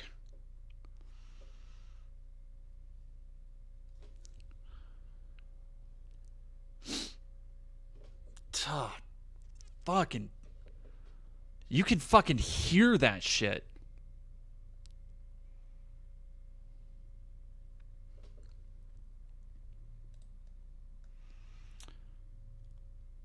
So that is, again, ICE currently has no oversight. There's not going to be an investigation into that, especially with people like we're going to talk about Pete Hegseth and his stupid macho bullshit. God, it's so, his performative posturing drives me fucking insane. It really does. It's so empty. It's just nothing but bravado, and it works so well for people like Trump because they themselves are empty.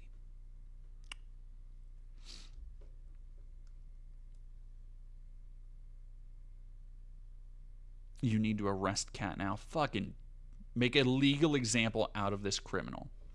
Obstructed ICE agents. I can't say what should happen to ICE agents.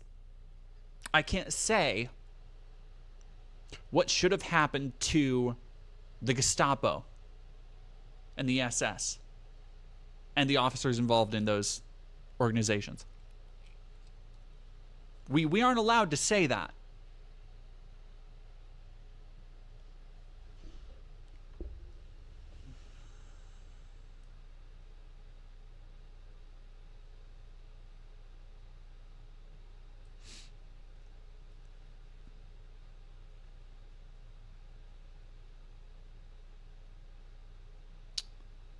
When people talk about, by the way, it's one of the things that drive me crazy. In the immediate aftermath of Charlie Kirk, a lot of people were like, "Oh, well, if this was a leftist, they would be burning down cities. If this was a random black person, they'd be protesting in the streets." It's like, yeah.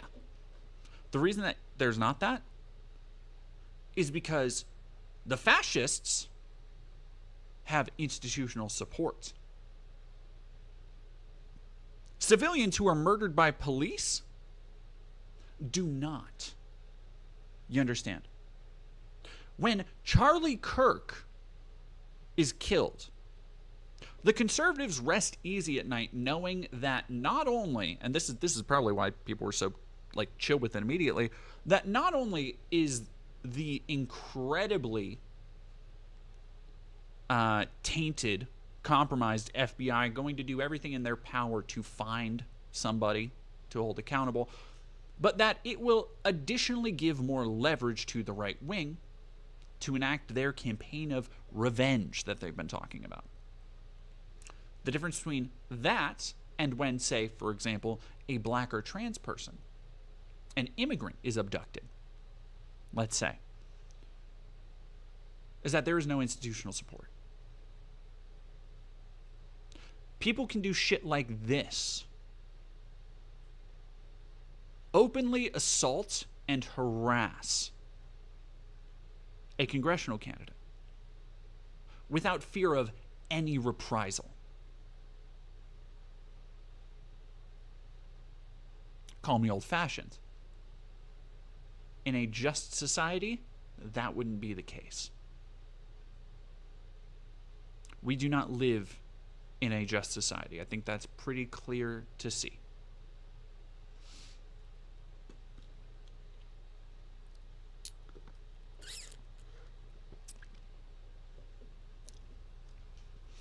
Yeah, right-wingers don't feel like they need to protest because the government's going to do all the heavy lifting for them. Yeah.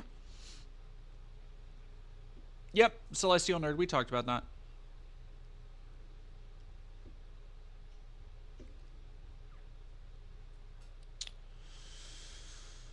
So today, we got another, and we're going to see more of these. This is another thing to consider, is that we are going to continue seeing more and more videos like the one we just saw of Kat, like this one.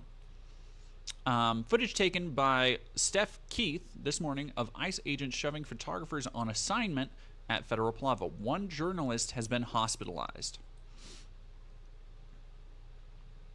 And here's the video.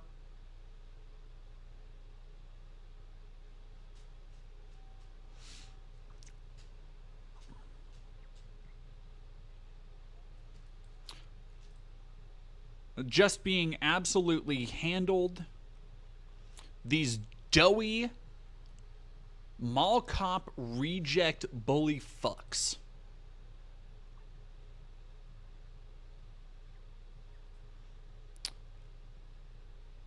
I don't want to hear any fucking like whinging about like you know, oh well I thought they such a fucking lib thing to do, to be like, oh, I thought that conservatives hated masks. They complained about COVID. It's like, they do not have consistency. Do not try and fucking gotcha these people. It doesn't work. It doesn't matter. Pointing out their ideological inconsistency makes them double down. You need to reject it altogether. The only people it satisfies to be like, well, I thought conservatives didn't like masking, is lib, brunch, MSNBC, The View people. They don't care. They never did care, outside of what it allowed them to do and the agenda it allowed them to further. It's the same reason why they don't give a fuck about federal agents, military vehicles being rolled into Portland, of all fucking places. They don't care. Because they just believe that they are inherently superior and they want to see their enemies crushed.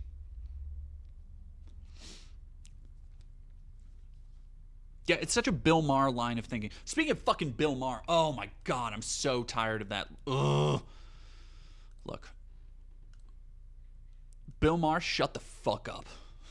I'm so tired of that old asshole.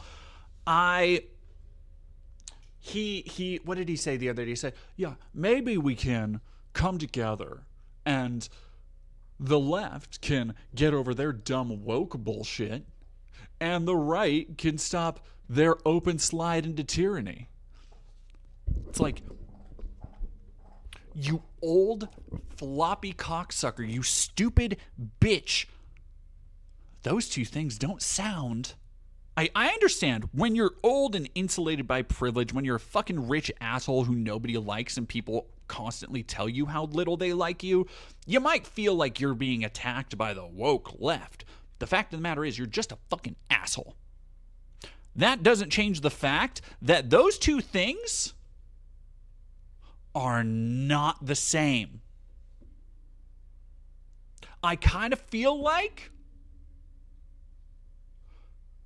Trump's authoritarian power grabs take a little bit of precedence socially over people maybe saying, hey, respect pronouns. I kind of think so, you fucking idiot. Oh, I got... Okay, Bill Maher. That was our Bill Maher Power Hour. Gara Milk, thank you very much for $2. I'm so tired of the gotchas. I'm also very tired of the gotchas. We cannot be in the year 2025. We cannot still be like, you mean Drumpf? Kofefe, am I right? You got it. You need new material, right? You need new material, and that material needs to be far more scathing and vicious than just calling people deplorables. Because guess what? They are not stuck in 2016 like the MSNBC brunch lib said. They are here in 2025, and they are targeting all of those people.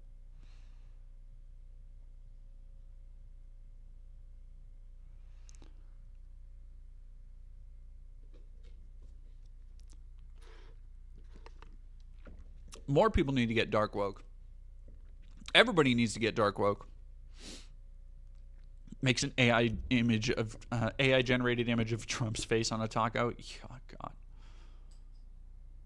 Like, how long have you seen people being like, all libs have is orange man bad? They don't fucking care. They don't take any offense to that shit. It doesn't matter to them because they see no actual consequences for it. They see no real social pushback in their day-to-day.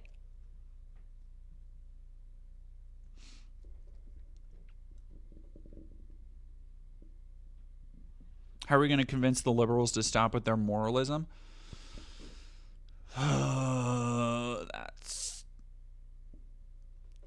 is the question, isn't it? That's a good question, Mega Man. I don't fucking know.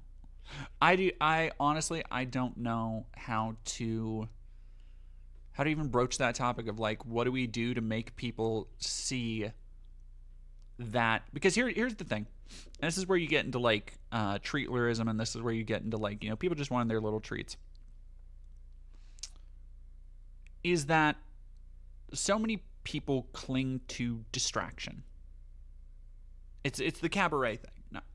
It's the cabaret thing, where we all have our own shit going on, and if you are insulated from the tangible impacts to you from politics, it's how you get so many people who are, the higher up in the crust you get, the less people have political convictions. They lose the divisions between the right and left, and it becomes the top and the bottom. The higher up you go, they lose concrete beliefs about who deserves rights, who's worthy of being called a human or equal, because it becomes class solidarity. And not to get too fucking Facebook meme about like, oh, they just want us fighting each other, but that's literally what it fucking is. Like, if you maybe this is how you try and explain it to libs. Maybe. I don't know. But if you look at, for example, rainbow capitalism, perfect example. Because the second it is not expedient to a company's interests to appeal to a wider demographic, to appear as though they are accepting and loving and caring, and look, we have rainbow flags on our t-shirts for a couple weeks out of the year, they drop kick entire groups of people to the fucking curb because it never meant anything more than posturing to them. And the winds change. I've talked about this many, many times before. Companies do not have convictions. And I would argue that billionaires have even less.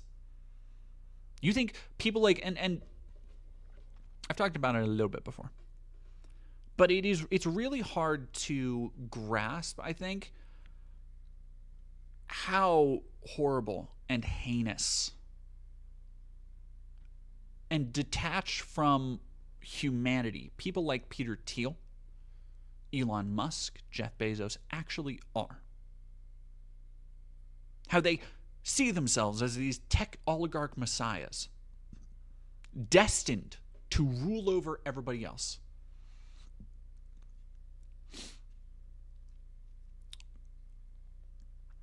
It's why they don't really have any beliefs outside of what will make them more money. Or in Elon's case, what gets him more attention. That is a motherfucker who is constantly on a ketamine bender and constantly looking for more and more validation that he is the Tony Stark everybody fucking inflated his ego as being for over a decade.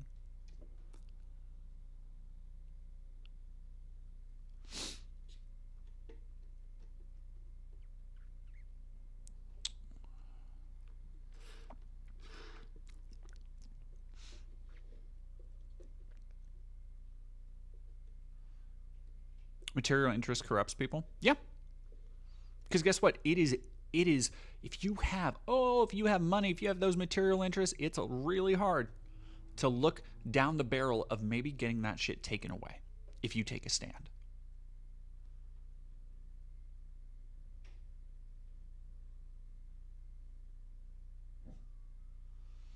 He has a dad-shaped hole. Fucking. I was about to make a terrible joke. Another thing I didn't get to talk about, two things. Elon Musk's dad, pedophile, rapist, not too surprising. Apple doesn't fall far from the tree because Elon was also revealed to have been in the Epstein logs at some point. If he took a flight to the island, I'm sure he did. He's a fucking freak. That, again, doesn't surprise me. People like to... Again, this is another thing we're going to talk about. Pete Hegseth. Cancer connoisseur, why are we expected to always have to be the better person? I don't know. I'm fucking tired of it. I'm so tired of being a better person. And here's the thing. I think that's almost a misleading phrase, because I do not think you have to take the high road to be a good person. I think there are deeper, quantifiable things that you can look at as to what makes a good person. And granted, that's going to be subjective, right? Like, that's going to vary from, one definition to the other.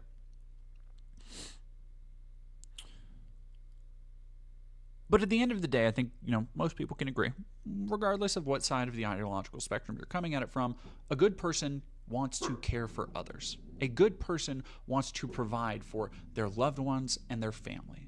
A good person might be, these heroic archetypes that you see, self-sacrificing, brave, all that shit. None of that entails being weak. None of that entails being a fucking doormat. I think this is where, like, dark woke is like kind of a joke, and it kind of started out of Dark Brandon, but I think it is part of this nascent realization among libs and among people who might have been more medium on the left. But this realization that, like, not just that we're going to have to get fucking tougher, but that messing up sometimes, that being maybe a little bit rude doesn't make you a bad person.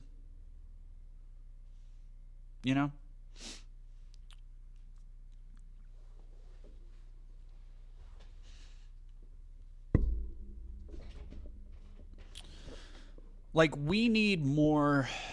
We need less fucking Boy Scouts. We need more anti-heroes.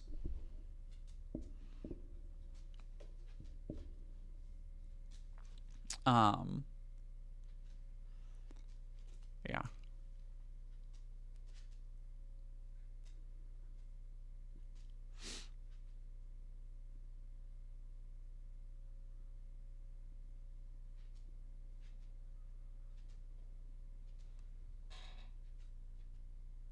Hey, baby. My dog is just looking up at me like... Yeah, be kind, not nice.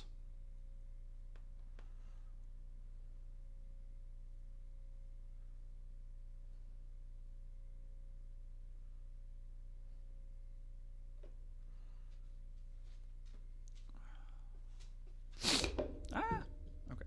Sorry, I just dropped a cup and I was like, no, but it didn't have liquid in it. We're good. Oh, yeah, I mean, like, don't get me wrong. The left needs more organization, but I think, like, before that happens, we need more people to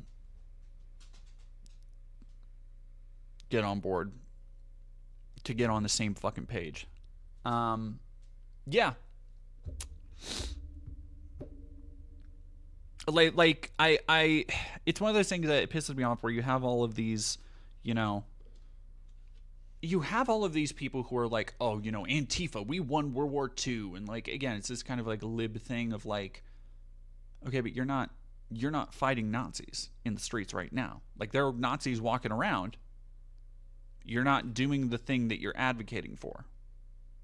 Like, everybody fucking loves that one video of the dude fucking clocking that little Nazi bitch, that little gnome-looking motherfucker, when he goes to put up the salute, and it's lights out, night. Like, nobody actually wants to go do that. You know, there's a not to sound too old-fashioned here, but there was a time in this country where, you know, maybe in smaller towns, smaller communities, punk scenes still have this shit. Punks will still get into fucking scraps if Nazis come into a punk bar. I know people who've done this shit. And that's to keep people safe. Right? I need to think through what I'm going to say before I say it, because I don't want to get, I don't know, why not. Yes, and chat, do not incriminate yourself, please, and thank you. Yeah, Bruce Magson, there was a time in this country where that salute meant your arm would never be straight again. Like, there was a time in this country, and I'm not saying kill people, but antisocial behavior like that would be taken as, which it is, an implicit threat. And there are lines to free speech that people don't fucking care about. Like when Matt Walsh is like, well, this lady was canceled over saying the N-word. We shouldn't.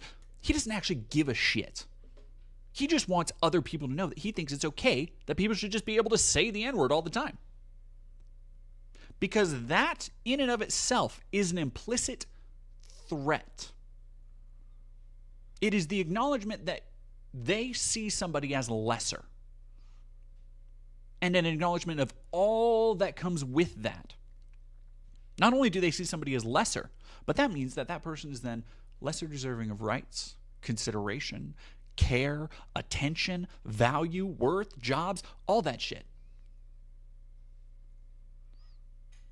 That is what you allow to gain ground when you do not push back forcefully in the marketplace of ideas against this bullshit.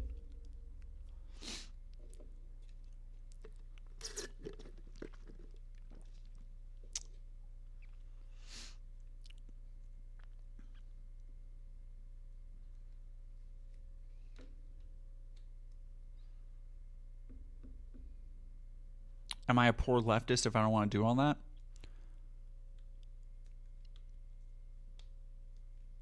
Look, the fight isn't for everybody, but pushing back is. This is all fucking hands on deck time.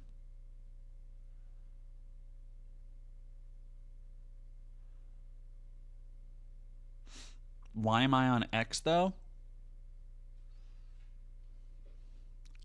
I don't have a good enough reason to not be. I'm going to be so real. The idea of it being a like infested hellhole, it is still one of my biggest platforms. I still get a lot of interaction, and most importantly, I still need to. Like, it is. I am somebody who fucking. Oh, why am I still on X? Are you asking like why am I still on X on the web browser? I just haven't moved on to the next story. I've just been ranting. On Twitter. It is regrettably, and this is another thing I talk about in the upcoming video, it is regrettably where a not insignificant amount of information comes from fucking government officials because we live in a influencer-occupied government. Like, we are in the middle of a Jake Paul fucking content house. That's our government right now. And unfortunately, to stay up to date on everything, kind of have to. That's where all the shit is happening. And like, I'm not going to say it doesn't fucking suck.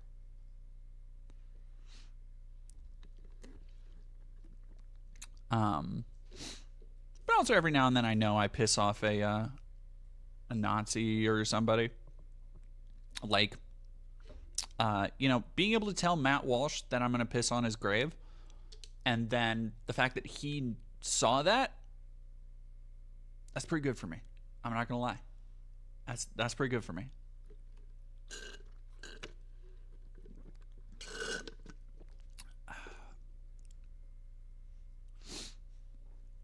Stephanie McMahon. Stephanie McMahon is the Secretary of Education. Like, yeah, of course she was. Which, like, and if you're asking yourself, why? Money. Power consolidates power.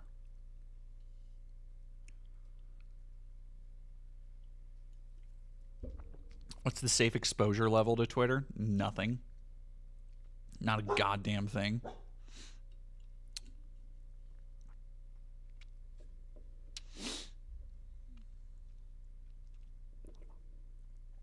Oh, no, you're right. Stephanie, Linda. Okay, yep. Linda, not Stephanie. Okay. All my WWE heads are coming out to let me know I'm wrong about that. Linda McMahon. You're right. All right, let's talk about Pete fucking Hegseth. So, on top of the seismic lapse in fucking intelligence judgment it took to, hey, let's get literally all of the generals in one spot, announce it ahead of time. Like, it's so stupid. It is an unprecedented, like, breach of protocol for a what amounts to a performative stunt. That is the same shit that Hegseth has been whinging about for months. So let's fucking go over it. His pointed plan to take wokeness out of the military. Wokeness. The military. That woke apparatus that's been so woke as we've just continued fucking bombing brown people overseas, and like I don't understand what his fucking fixation is.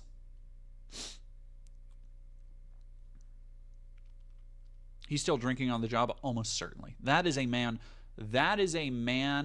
that fucking, like, cannot,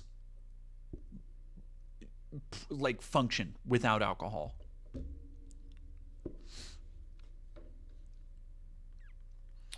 Livia was so cringing, so I literally can't believe those generals sat there and took it. They can't. What else are they going to do? They can't do anything else.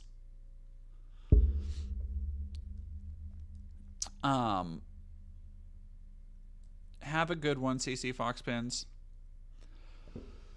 Told a rare meeting of the most senior military leaderships that they must, quote, prepare for war. From this moment forward, quote, the only mission of the newly restored Department of War is this, war fighting, Hegseth said in his speech.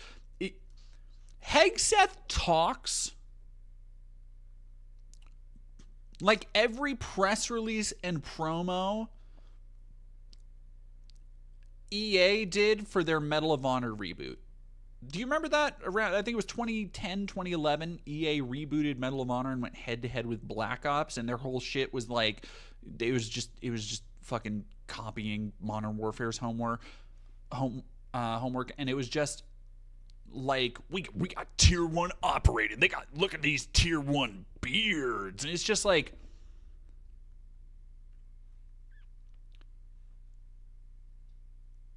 what? It's such try-hard, empty bullshit for an inferior product. And it's like, what the fuck is war fighting? Shut the fuck up. Oh my god. preparing for war and preparing to win. Because that's not what we did before. What I think they're also attempting to do is that there are rumblings and fears, warranted fears, that Pete Hegseth is going to try and go to war with a South American country, probably Venezuela. In response, Venezuelan civilians have already started training with arms, and I'm not going to fucking defend Nicolas Maduro. But we already know that Trump and the Heritage Foundation and all this other shit have as part of their mandate to expand the idea of American empire. Oh, it would be so funny. I think they would throw everything they had at Venezuela. Couple things. I really do think that most of South America would rally behind Venezuela if that happened. That being said, I think they want an easy dub. I think Pete Hegseth, desperately wants an easy dub. I think that is why they go after and are so intent on going after these roving bands of Antifa and these just Mad Max hellscapes like fucking Portland. Is because they want to be shown. They want to lay out these fucking narratives about this place is fucking overrun and we came in and cleaned it up. We made it look so good. And it's like, you didn't fucking do anything.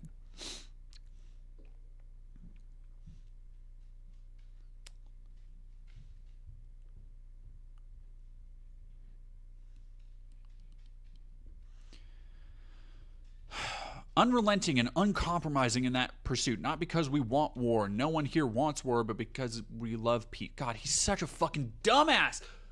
I so deeply loathe this asshole. Like, I can't. Ugh.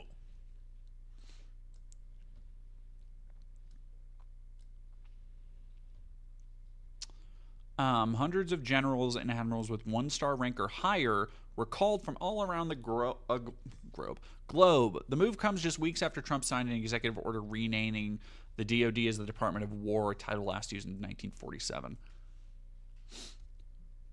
Trump and Hegseth used the speech to declare an end to, quote, woke culture in the military and targeted other policies of past admins. Hegseth told senior military leaders he no longer wants to see, quote, fat generals and admirals or overweight troops in combat units. Quote, it's completely unacceptable to see. It's just aesthetics. Like, that is another important part to remember, and we'll talk about the rest of this in a second. But so much of this just comes back to aesthetics. This is what all of the fucking Nazi, like, every Nazi analog that you can make is this. It is their steadfast, unyielding hyperfixation on how shit looks. How cool it looks. And this goes fucking lockstep hand in hand with people like Pete Hegseth and Kash Patel's fixation on social media, where they are constantly trying to drum up their social numbers, constantly just talking to the fucking MAGA base like they're goddamn influencers. It's because they just want to seem cool. Doesn't matter if there's anything behind it. Like, that's completely immaterial. It's just like, it doesn't matter if the general's actually good at their job. It's like, no fucking fat generals. God. Who gives a shit? They're not fighting. They're generals. Neither are you, Pete. You bloated, testosterone-addled, alcoholic bitch. What is your... You could put a tap like they do with maple trees. Like maple syrup taps where they and then the tree will drain out the syrup. And you could get drunk off of Pete Hegseth's blood alcohol level. Who the fuck are you talking to other people about? Oh, man. Oh no, I shared the video of him trying to do a pull-up. I can do more pull-ups than that bitch. He fucking just like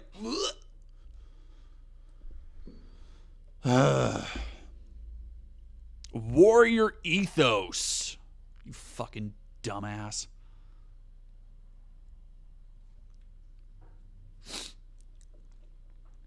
Today, at my direction, every member of the joint force is required to meet height and weight requirements twice a year, every year. Yeah, that'll be really held up.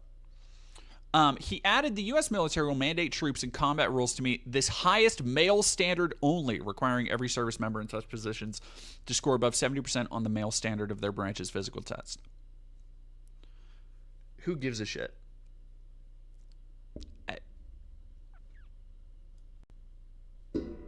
Like this fucking no girls allowed ass bitch. Like, we have nothing more important to do as a society. And this shit is like important to MAGA, by the way. They see this as like a win. Because it's all fucking aesthetic. Doesn't matter if a female sniper can pop somebody just as well or better than a male sniper. Like, none of that shit matters. It's, can they fucking run a 3 mile in 5 minutes or whatever the fuck? That's way too fucking fast, by the way.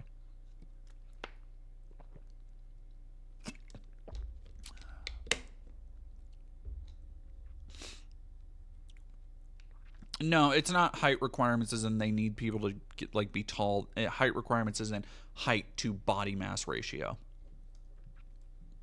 So, like, how heavy you are for how tall you are.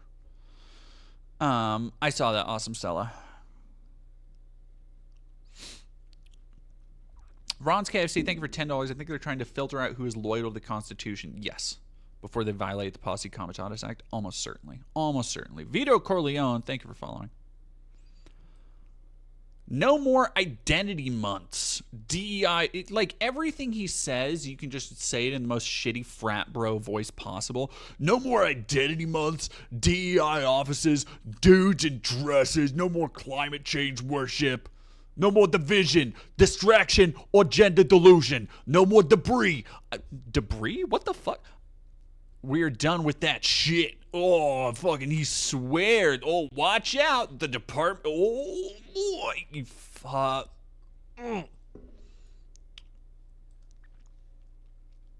I know. I just know every single one of these actually qualified military personnel who didn't get this by being a fucking loyalty hire after being a fucking Fox News host for a decade. Just, oh, God. To be a fly on the wall. To be a fly on the wall in those generals' private conversations between themselves about this bullshit, just being like, this fucking little... Oh...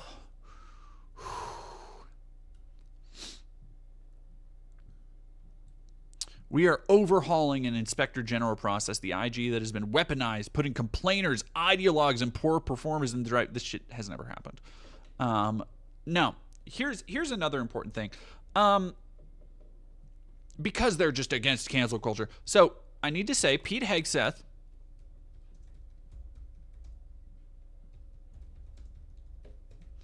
because this is another thing that gets fucking buried and people forget.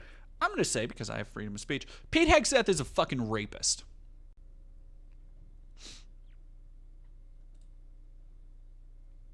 Because you do not pay $50,000 to settle a lawsuit over sexual assault if you're innocent.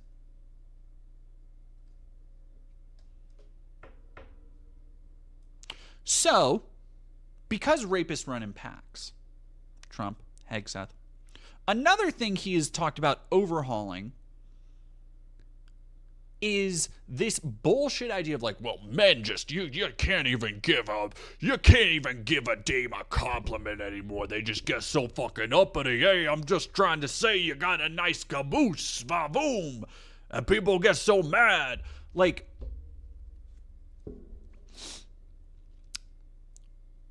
no more smearing reputations, no more endless waiting, no more legal limbo, sidetracking careers, and no more walking on eggshells.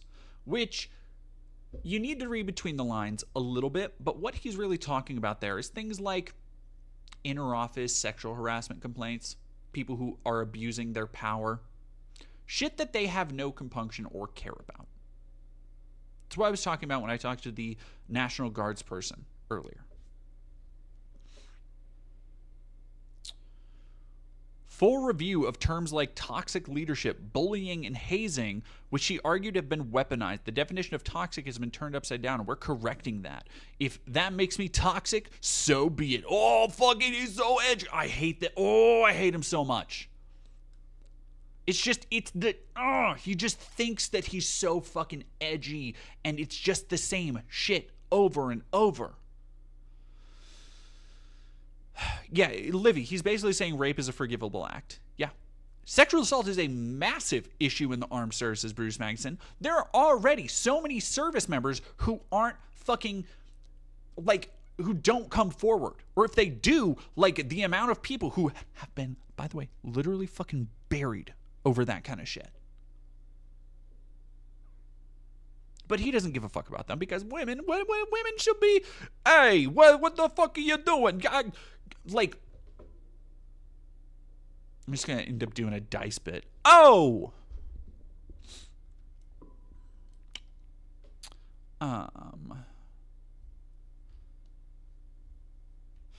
He later added, drill sergeants can put their hands on recruits and use tried and true methods to motivate them.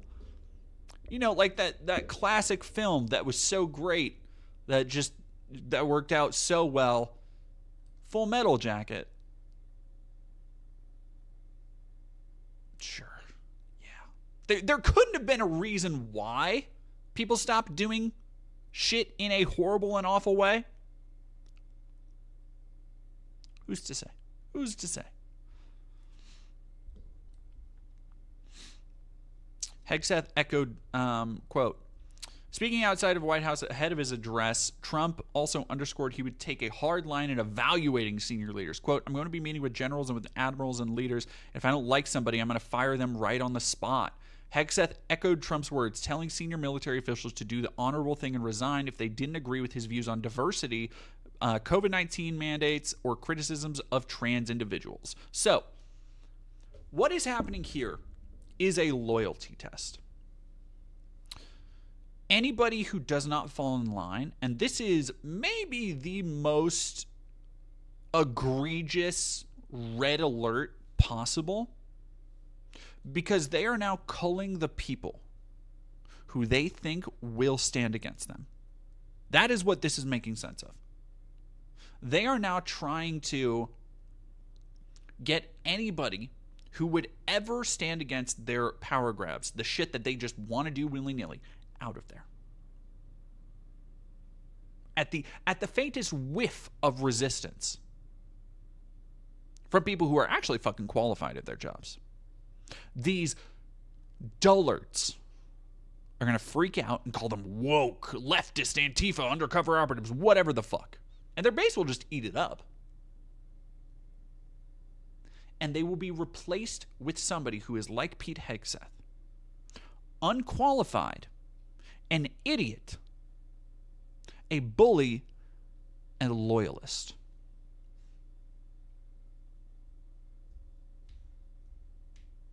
Couldn't they just lie? God, I fucking hope some of them do.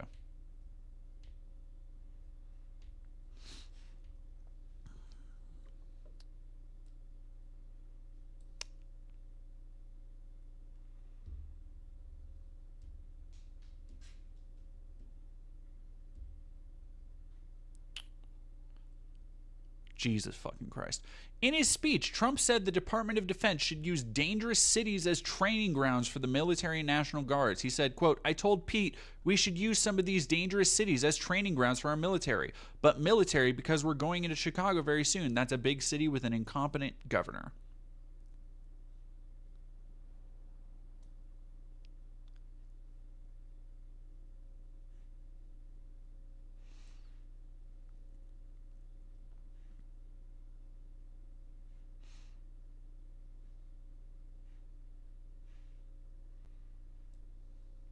Stephanie J, thank you for $10. Both my parents had strokes recently, and my grandma, goddamn, I'm sorry. My grandma died, so I haven't been keeping up to date. Thank you for keeping up with this fucking stupid year for all of us. 2025 is trash, and Hegseth wants it to be even more. I really, again, it's hard for me to loathe anybody as much as I do like, because Trump is whatever at this point. Trump is like an ailing old man who is, you know, he's not nearly as conniving. He's not, as a Hitler figure goes, he's not as conniving. He's not as convicted, certainly. He is a self-interested, gelatinous blob who's being rolled around like a fucking katamari, just soaking up all the special interests of the people around him. Stephen Miller is one of the truly most vile people. But Stephen Miller is actually smart and intelligent, and I find such a more disdain for Pete Hegseth. Because while Stephen Miller has been conniving for his entire career, he at least has a political career. Like, as a political operative, he has proven to be incredibly effective at being a piece of shit. He is a piece of shit, but his rap sheet speaks for itself. He has proven himself in that arena. Pete Hegseth is not. He is a loyalty hire, a posturing Jim Bro dipshit, and without this, he would be fucking drinking himself to death in Florida, probably strung out on several different kinds of substances at any given time, and crying to random Grindr dates. Like, that is the archetype of Pete Hegseth. A dipshit who never got his, I don't know if it was he never got hugged enough as a kid, or his daddy never loved him enough. But the dude has always tried to have something to prove to everybody, and does it in the most cringe-inducing, stupid ways possible. And because he played the loyalty game, because he was a good goon, boss, for so long to Trump, he's finally been promoted to capo. And now he gets to tell other people what to fucking do. And would you believe he's still a fucking dipshit who doesn't know what he's doing? It's just now it is so much worse for everybody.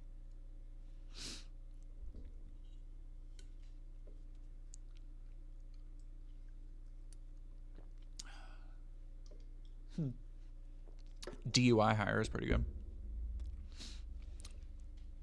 Oh my gosh, is Savvy Writes Books here? Oh, I think I did just see Savvy Write Books.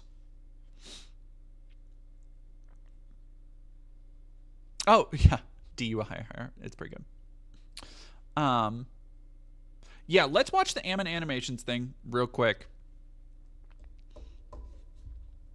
And I don't know, man. Yes, friend of the show, Savvy Writes Books, is over in Twitch chat. And we all love Savvy Writes Books.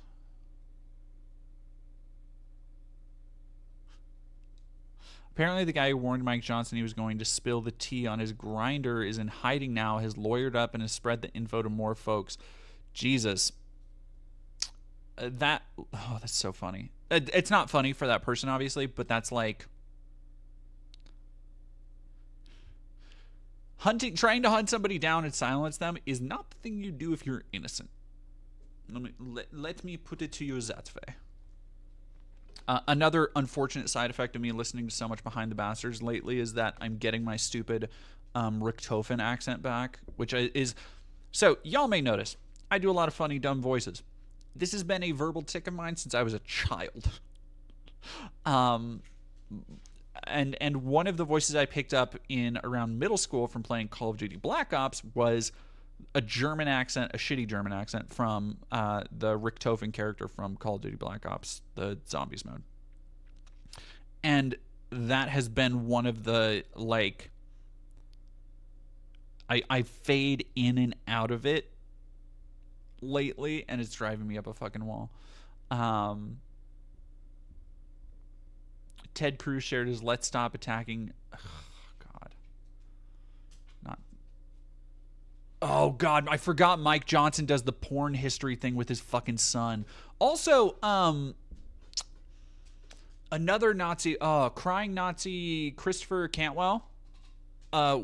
streets are talking about Christopher Cantwell fucking apparently getting, like, having gay erotica that he's read, and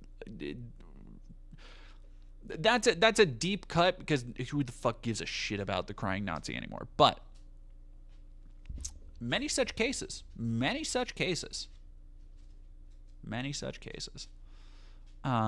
Thank you very much. Love the hair.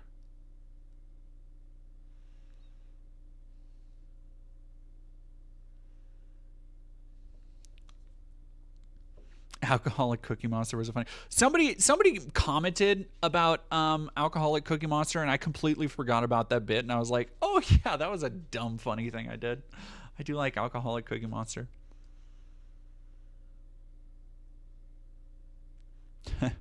I feel seen because I get stuck doing Foghorn Leghorn or Skeletor when I'm trapped at work. Yeah. No, that's good. I say. Doc Flamingo, insane subhuman freaks, the lot of you. Oh, tell me how you really feel, Daddy.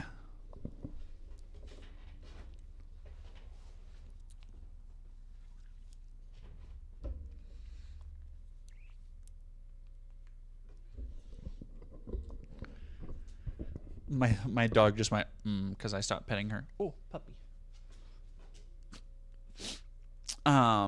Yeah, accountability buddies is fun. Oh, I was the Toad voice guy for a while. Toad voice is funny. Okay, here's the other thing I've been doing. I've been Jar Jar Binks is such a eternal bit for me. And again, much like the Stitch voice, I've been doing Jar Jar since I was a child. Like, and now sometimes, like, when my partner is, like, you know, looking soulfully into my eyes and we're in an embrace, I'll just go, "Oh, Miss, I love you." And it's so fucking funny for me. It's not funny for them, but it's funny for me.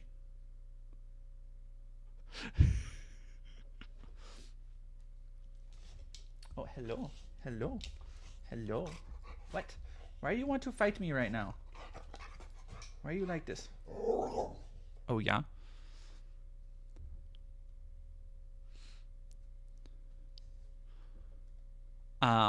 Yeah. That every now and then I do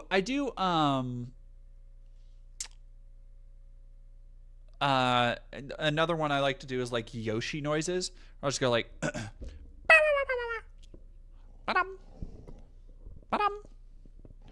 and then sometimes, because I do the same thing with Mario, I just do like I have a Mario 64 soundboard. I didn't even play that much Mario 64 as a kid, but it's just like, yeah, wah, wahoo, wah, wah. And then the thwomp sound was like, but then I do the same thing with like Yoshi, where I'll be like,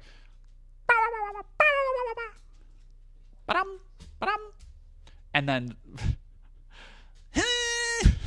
the fucking pushing sound is so fucking funny for me. Can I do the Roblox Oof voice? I can do the Mario 64 Oof. Oof! Oh, you've been doing big. Can I do Battlefront 2 voice lines? What's a good Battlefront 2 voice line? Off the top of my head, no. If I played Battlefront 2 for like 10 minutes, I'm sure I could, though. I'm always doing the Wahoo. Yeah, I love doing. I don't know if I can do it. Like, sitting up in a chair makes it a little bit harder for me to. But there's like the Yoda death sound and the Jar Jar death sounds. From Lego Star Wars. Like, what's the Yoda death? The Yoda death is like, or however it fucking goes. Is another one of the fucking hello dog. The enemy is in control of it. No, because I can't do Tamura Morrison is the problem. Watch those wrist rockets. The enemy controls another command post.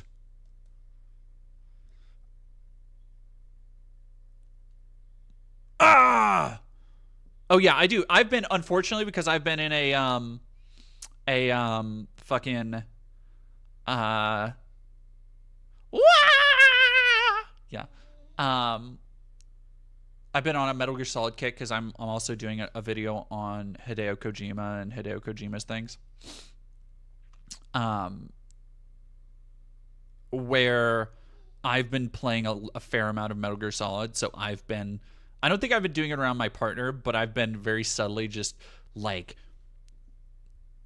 okay, Dustin the Damned, thank you for resubscribing for 24 months. And then I switch between that and then like fucking Campbell.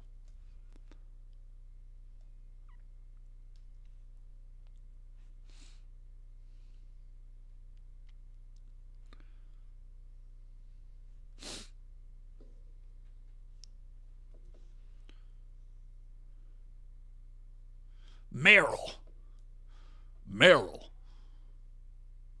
Hamburger time. Hell yeah. Hey, you're pretty good.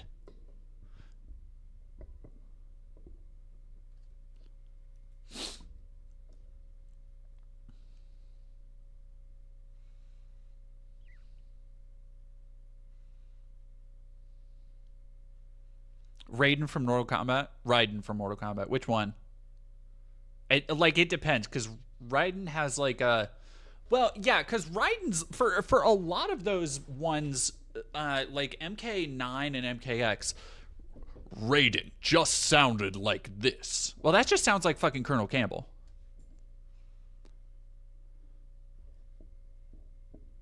Oh yeah, because he was the fucking same voice actor, wasn't he? I'm just putting that.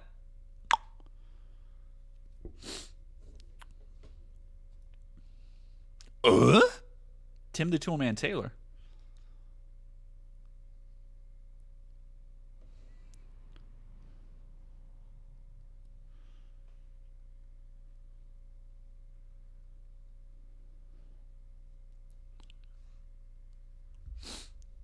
Yeah, I can't really do a like Tim Allen voice.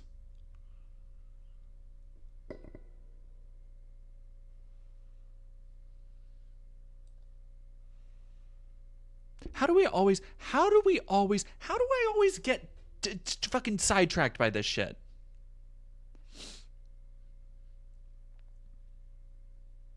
Relish or mustard? I must consult with the elder gods.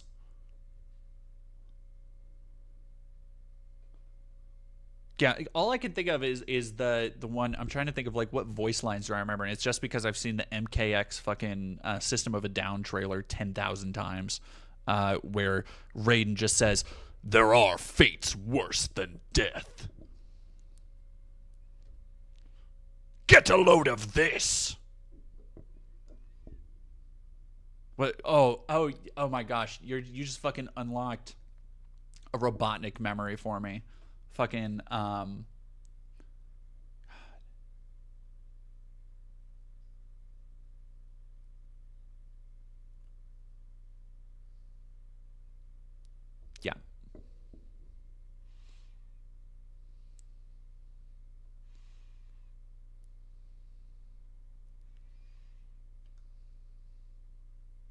Oh my god, I'm a Man sitcom from like 10 years ago. That was a fucking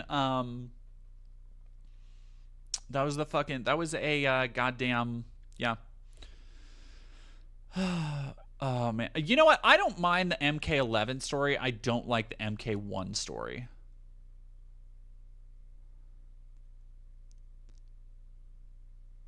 What was, no? Because now I'm thinking of what the fuck. There's get a load of this, but then there's what the fuck is the silver line from goddamn. It's no use. From fucking Sonic 06. This will end it. And that's all you hear is you just get fucking blasted into a goddamn skybox over and over. Fuck Sonic 06, man. I'll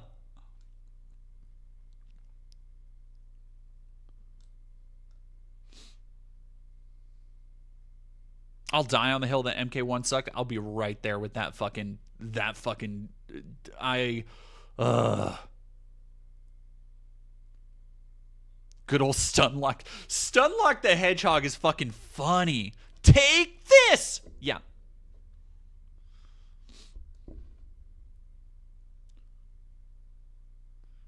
Time to die, Iblis Trigger. Fucking... That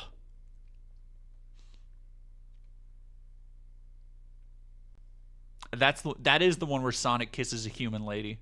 That sure fucking is.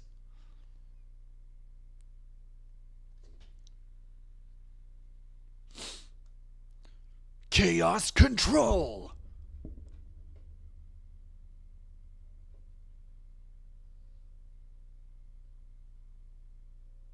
Yeah, Sonic 06 is a bewildering product. And it's terrible. It's real bad. Don't get me wrong.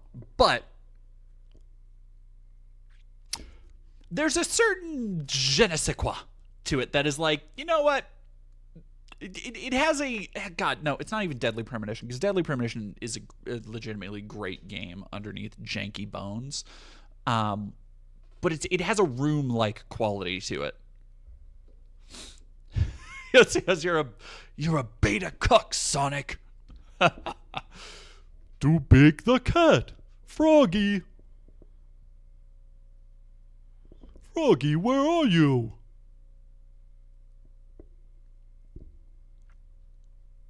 That's basically all Big the Cat says.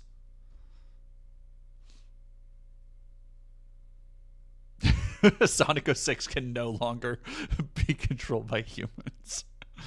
Am I gonna try Sonic Racing? I don't know. I haven't had a lot of time for games lately. I'm almost finished with Silent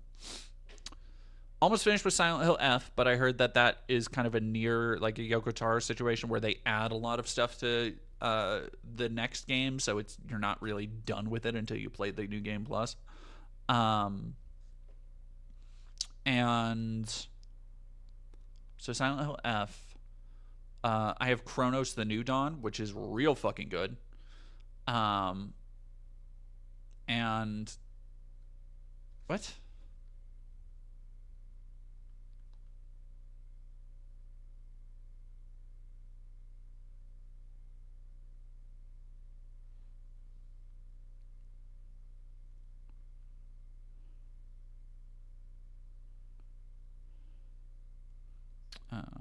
Sorry. F is real good. F is real good.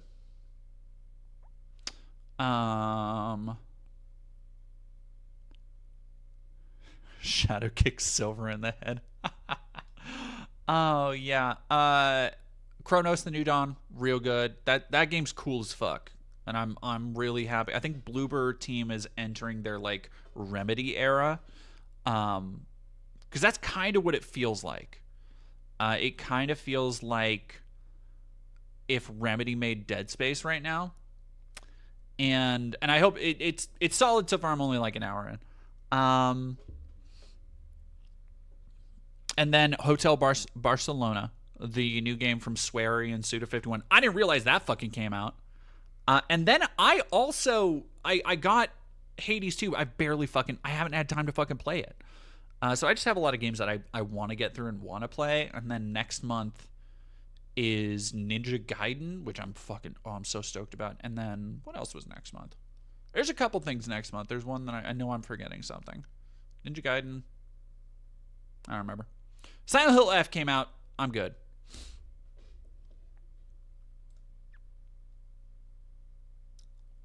Oh, hell yeah. Hell yeah, we fucking need a new Sonic Spinball.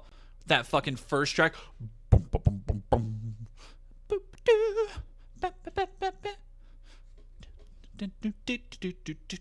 Oh, wait, no, that's a different fucking track. That's from Mania.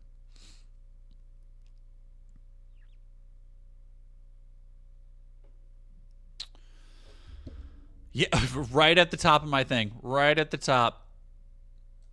Man. What a great... That's a pretty good... I like Pleasant Kenobi quite a bit. Ghost of Videotape? Nah. Yeah, if you haven't played JJ Macfield, go play that shit. That shit is great.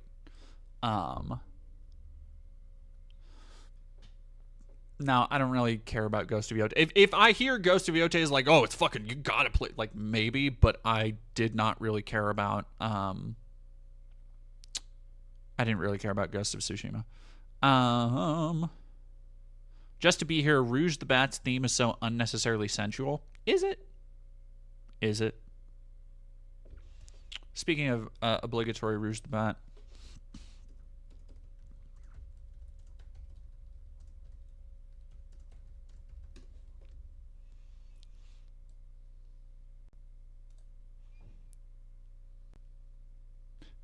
Johnny Viral, thank you very much for $5. Those fuckers at Supergiant Games, they know their audience is at least bi-curious. They made everyone hotter. Explain to me why I find Hypnos hot. I could not tell you that. Couldn't tell you. I do know that at least 3 people, it's going to be harder to do now that my hair isn't blonde anymore, but at least 3 people were like, oh, you need to do Narcissus as a cosplay.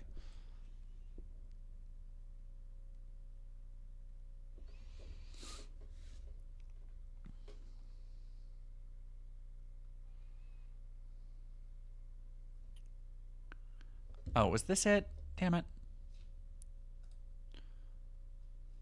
Why is he hot? I don't know.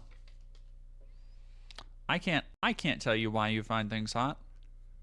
Also, Destin the Dam, thank you for 20 more months.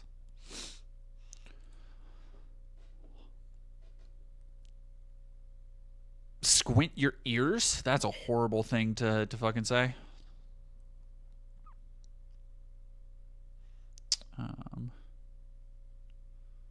What a... Oh, yeah. Here we go. That'll be good. Oh, the Timbler. I forgot I brought up the Timbler again.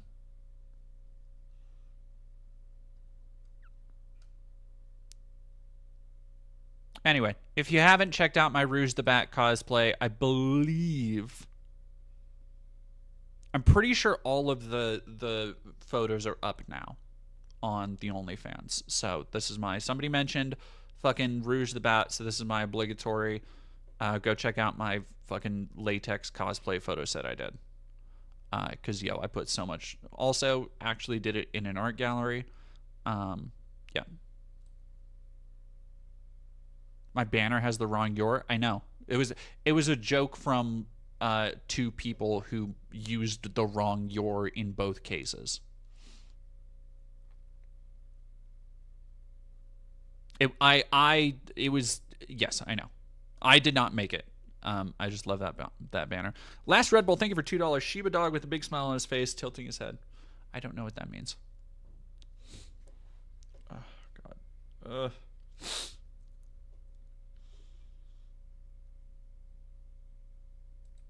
Anyway, let's check this out.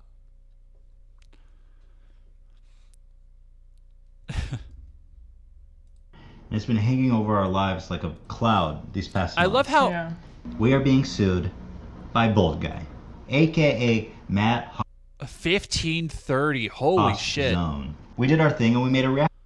God damn, this is... I love Ammon animation so much.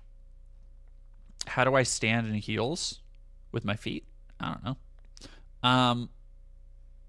This is the most hateful representation of Klein I've ever fucking seen. This is fucking... I'm so glad that Ammon Animation is doing this, and it's become a good cathartic, like, so many people I saw talking about this. I don't know if Hassan looked at it, but I know for sure I saw the Surfs talking about it. Like, that's pretty fucking good. That's pretty fucking good. Good on you, Ammon. I'm glad he's getting good work.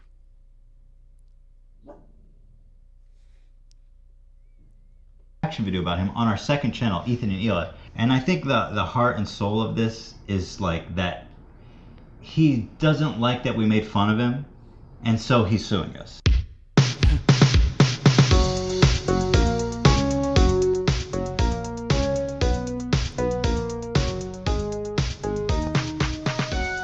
Ammon, you mad bastard. I love you so much.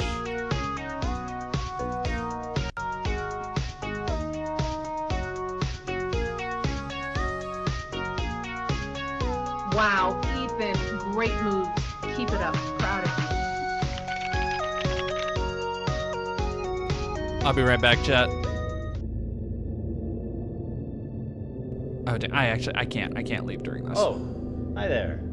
It's me, your old friend, Ethan Klein. It's been a while since we've last spoken. In that time, I've had 3 kids, all boys. I've lost 100 pounds, and I've pissed off 75% of the internet. Probably. I love that he has a fucking Hassan stream open in the background. That's so fucking funny because Ethan is one of the most if you somehow don't fucking know the situation, Ethan is like a hyper dedicated psychopathic like Hassan watcher. Hair texture makes me think of Silent Hill 4. Nah, this looks like Douglas's hair from Silent Hill 3.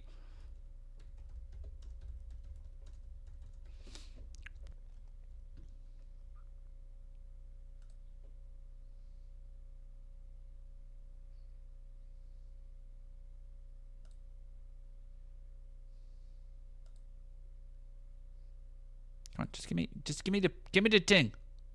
Give to me. Yeah. See? Now, that's not very big. All right, let me see if I can get a bigger picture.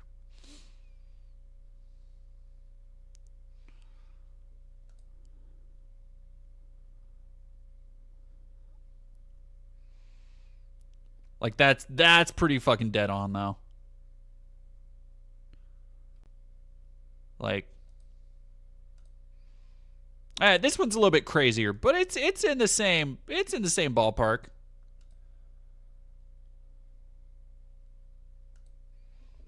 I'll be right back. A lot of you guys too. I started a show a couple of years ago with my acquaintance Hassan Piker, the Leftovers podcast, which we made broadly to goof on the antics of the right. And we went on making the show for about 2 years and everything was good. Everyone was having fun, the audience was having fun, no problem. That was until this happened. From the river to the sea essentially means the state of Israel is going bye-bye. And over time I started to learn that my co-host, he really likes terrorists. I started to wonder if I had any idea who this guy actually is. And then I had a terrifying vision. Had I been duped? Was Hassan presenting a Trojan horse to my community, where he was just a left-leaning Democrat like myself, and as he said in the previous video, was funneling them into radicalization and turning them against me? Liberals are some of the easiest to manipulate people on the fucking planet, dude. I learned how much he hates liberals. Dude, I hate liberals, dude. I hate them. I hate them so viciously. Did he secretly despise me this whole time? I'm sorry, dude. I hate liberals so much. Dude, did this man sit next to me for 2 years and pretend? If I was Hassan, oh man. If I was Hassan, this image right here would be my fucking profile picture so quick. I fucking love that, man. Oh, that's so fucking funny. That's so good. To be my friend? What else is someone this sociopathic capable of? Liberals are some of the easiest to manipulate people on the fucking planet. Was I being manipulated this whole time? Hello everybody, this is Ethan Klein, host of the H3 show. Alright, so obviously I'm about to have a really uncomfortable conversation about Hassan.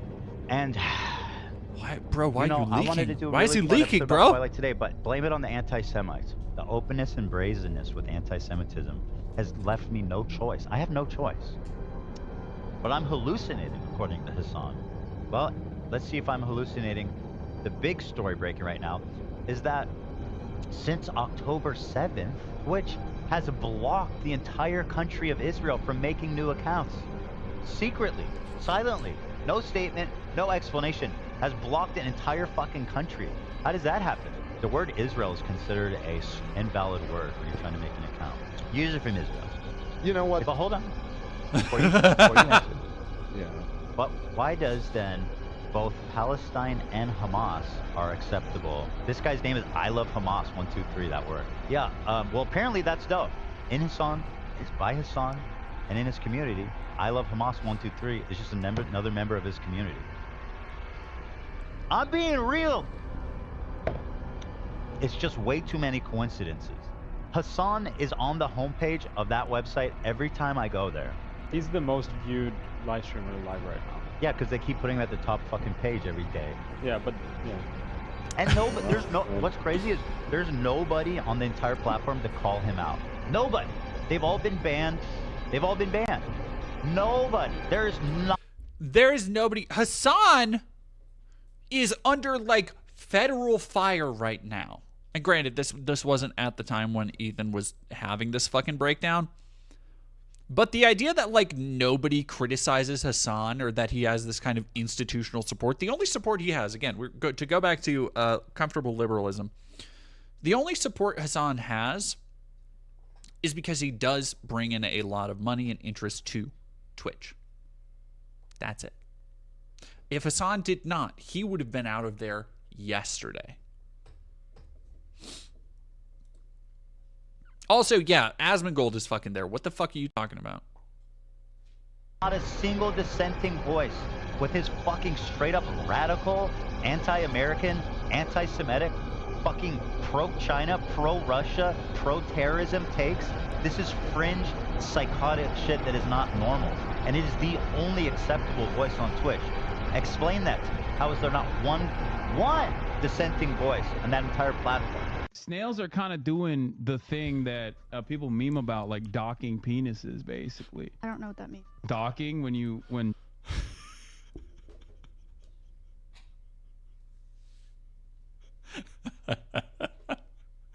It is legitimately deeply funny to have to just cut to like the average Hassan stream where he's just doing his fucking like dude bro shtick. And to also go between that and the shit that like Ethan has obsessed at this level for over a year. How long has it fucking been? Over a year now? Like, his head is small, the hands are normal sized. I know, I love these fucking built like a creator wrestler. Yeah, these fucking like proportions are fucking great, man. two guys get together and like one has a circumcised penis and the other one doesn't, and then the non-circumcised penis you like put into the circumcised penis, basically. Like you unfold the uncircumcised part of the penis, like the tip, and then you put the circumcised penis foreskin in it like, this, like a spaceship docking. And they just touch? It's not Yeah. like... It's kind of like that. Is that sexual or is that just a joke? I don't know.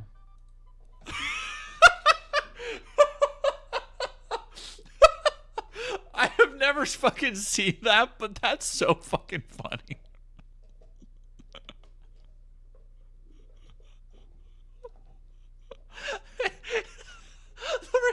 Is it like sexual or just a joke? I don't know. That's the most, God, it is fucking crazy how straight he is. Like, I know he knows how many people thirst after. I know he knows that. You don't get to have a platform and not know that. I know that. But it is so fucking, it's almost adorable how naively cis he is. Like it is just that, like, oh, is it sexual or just a joke? I don't know. You sweet baby. You just, you giant infant. You just absolute baby.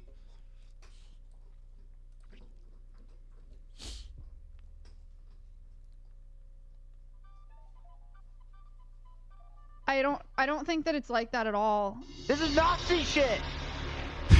S-tier race? Are you fucking kidding me? And they're trying to run defense. Hassan and all these fucking people are running defense for this shit. I have spent every waking moment. I like how he's Benjamin buttoning to like a, except for when you take like, your childlike proportions. I don't think Hassan knows what's coming. I feel it might be one of the best takedown videos of all time. It's coming together, but I've never been faced with such a daunting task. I find myself overwhelmed with the Oh my god.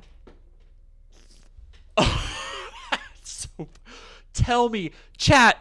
I don't want any spoilers because I'm locked in. Like, this is my Avengers Endgame. Is that a baby sex destiny? Is that a baby sex destiny? Is that a little nightmare demon destiny? That's fucking crazy. That's fucking. I hope. Oh my god. Seeing streamers react to Epstein child is giving me life. I hope somebody clips that because that was a legit reaction to me. Like, if you have the ability to clip on my channel, I will check it out later. That was the most look, I know in Ammon animations, you kind of got to expect the unexpected. You're going in for like weird, surreal body horror. I'm on board with all that shit. I just, it's like that fucking meme of like, no, I didn't expect heaven to be Chinese. It's fine. It's just like, no, it's fine. I just didn't expect nightmare baby sex destiny. Page MMRK, thank you for following. Quantity of footage, and I have 10, tried everything 9, to avoid 8, 7, 6, launching this nuclear 5, bomb. 4. But Hassan has 3, continually provoked 2, me 1. and forced my 0. hand. Are you going to be watching Ethan's content nuke? The answer is, of course not. The title of the show is Hassan and Goons Are Evil, Cowardly Liars. Now, I, once again, am looking to not, to move on past this. Yeah, I'm just going to get into the Hassan stuff. This is a result of Hassan's activism. Hassan Piker, Hassan, propagandist, lying scumbag, terrorist supporter. Hassan's the type of dude who watches and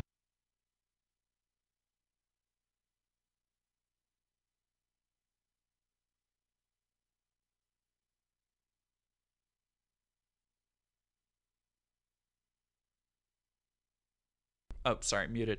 This is the most scathing, like, hit piece. It's not even, well, it is a hit piece a little bit, but it's not like, it's not a video essay.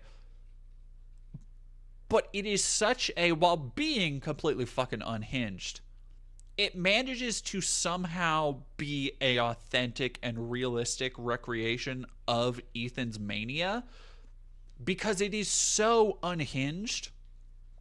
It matches how unhinged he has been for so fucking long.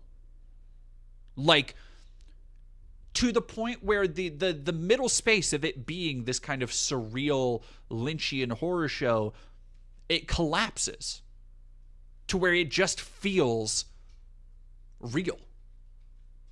Like, yeah, it's barely an exaggeration.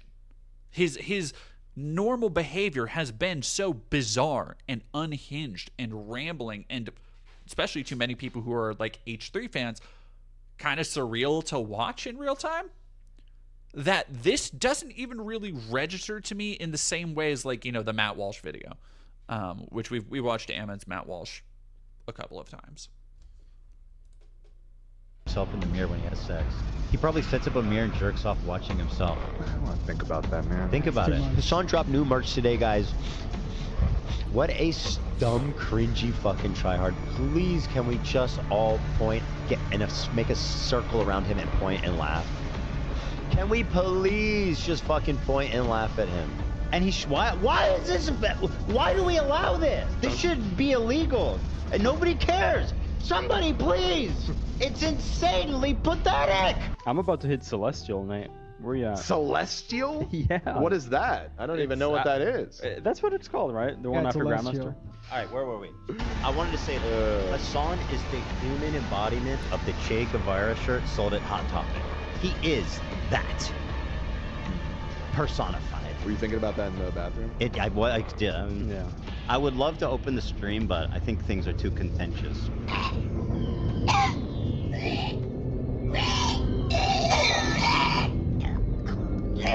The hallucination is starting to feel a lot more real. Whoa. It's a little catty and weird, considering I feel like our conflict at this point runs so deep. But I'm gonna pull it up. out of context would be to talk to me face to face instead of just watching me on a 30-second delay on your stream. Wait, that's what I'm... Wait. How does he know I'm watching already? Wake up, Ethan. Wake up. Oh my god. The MCH, the Master Control Hassan. That's fucking crazy. That's so fucking funny. This, I'm not gonna lie. It's kind of fucking goated. And the fact, I know why he said at the top of the video, made entirely without AI. Because all of this shit is audio of Ethan. Ethan has actually said this shit.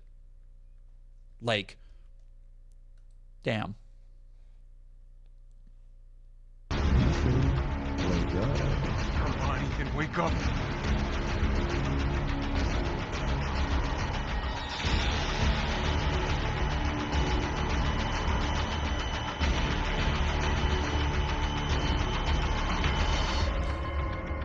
Oh, I love it. Let's go, chat.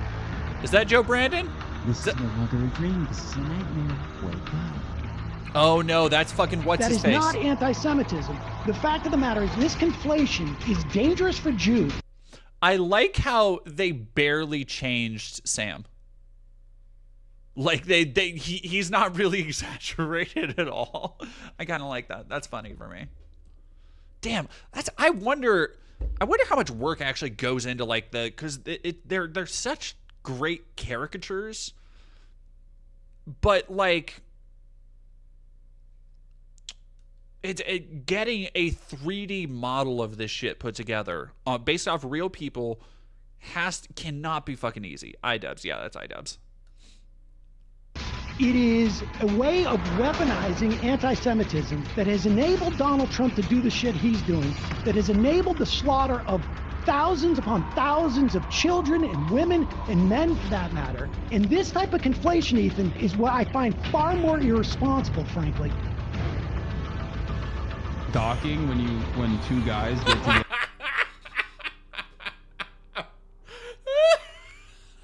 Just using the same thing again.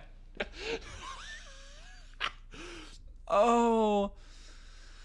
Together and like one has a circumcised penis.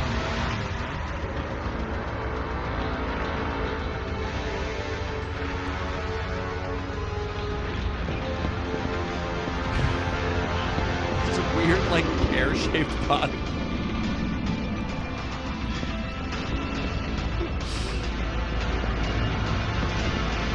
And I hope people bear in mind. Never forget, as this war rages on, just remember why I'm doing this. Because every one of you motherfuckers that I said I'm coming for, that is such a fucking god damn. I thought Ammon was being scathing to Gila. Whoo, that's fucking brutal. All right, I think we're gonna get a close-up. I hope we get a close-up of that. hold responsible. Guess what? It's only a matter of time. I can't wait for videos crying, Ethan's suing me, Ethan's stalking me, Ethan's all this. Yup! I'm doing all that!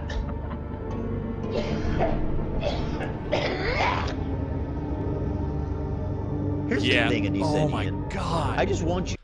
Oh, and her head is shaking? I'm cringing, but that's good for me. That's actually very good for me. That's like when there's like when there's a mysterious creature that is just kind of shambling in the corner and going like, brr, that's very good for me. That's very good for me in terms of horror. Like I want that fucking like that one car that drives past in Jacob's Ladder, you know? That's good for me.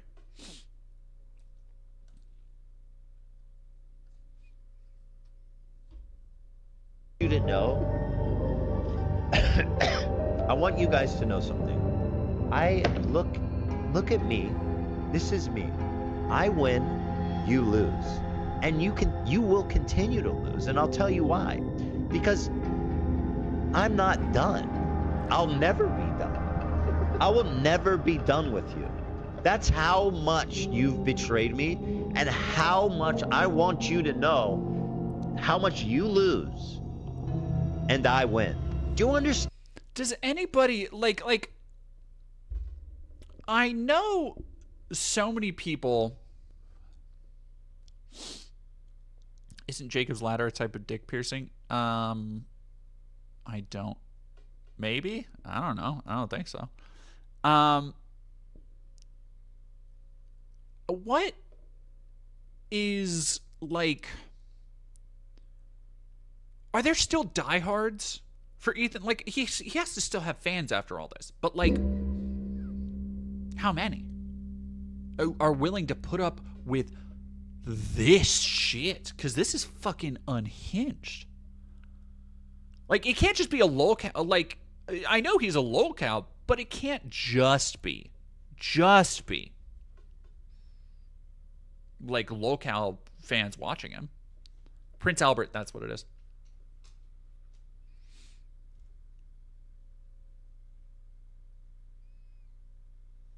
Dan Anissa, and I'm not even talking to iDubbbz anymore. He's insignificant. He's gone. I want you to understand something.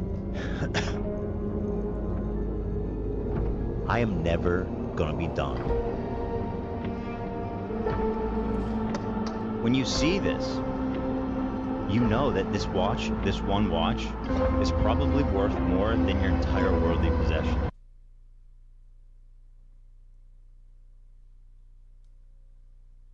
That is such a fucking insane deep cut. That was a real Jar Jar watch.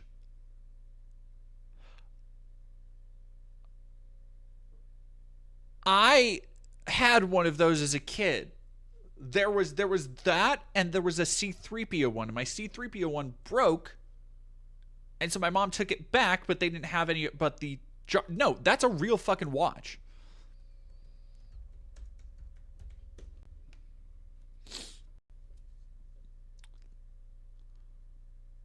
Like, Star Wars Jar Jar watch, $38.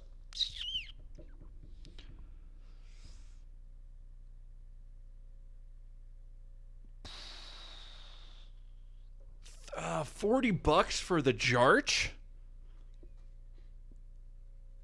The Jarjatch?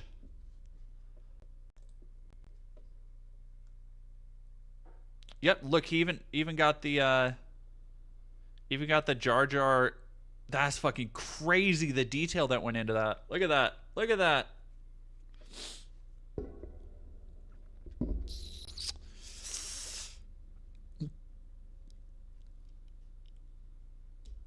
Yeah, Dakota, I figured.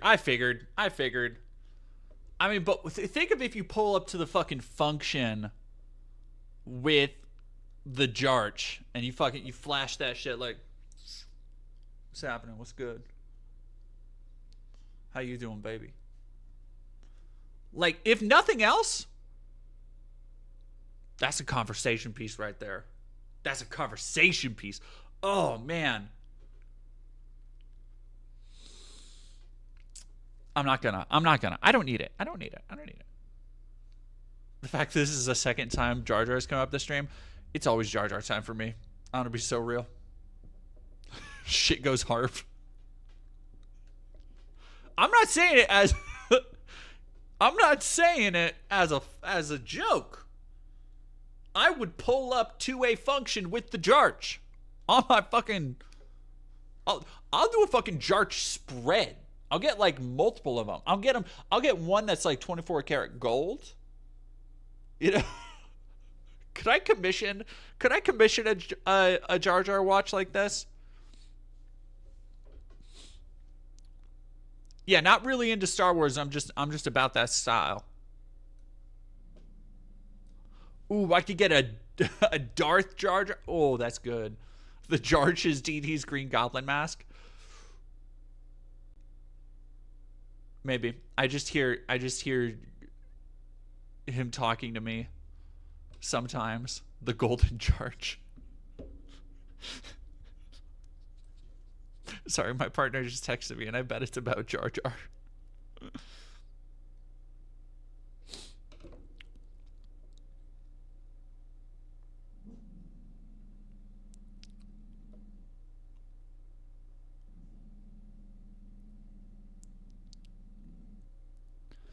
I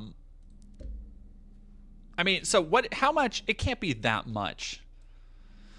$75. What the fuck is the? It comes with a lightsaber. Did they? I love how r/watches features the beloved character. $20 for the Jar Jar watch? I would, unfortunately, oh, look at the fucking drip on that shit, though. Look at the fucking drip. And you pop that sucker open, and it just, like, without the Jar Jar, it just looks like you have, like, a piece of Phyrexian technology on your... Nehemia, Nehemia, thank you for $50 to get the Jar Jar.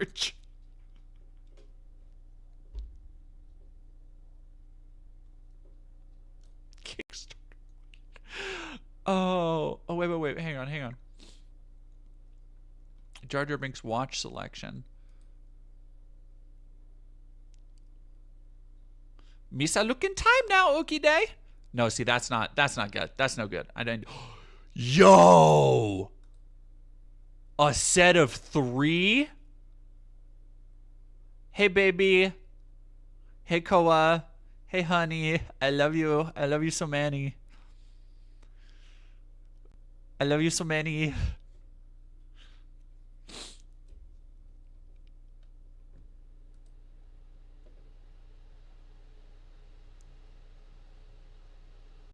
There's the Maul watch, the Mulch, the Charge, and the little Anakin, the Skywatch. See, Skywatch is the only one that actually goes. It goes so hard, unfortunately. Those big. Okay. I love you, honey. I love you so many. Mwah.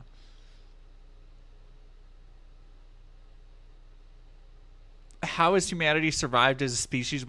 Excuse you. I think the Jarch is unfortunately the peak of humanity's achievement thus far. Okay? The Jarch, unrivaled.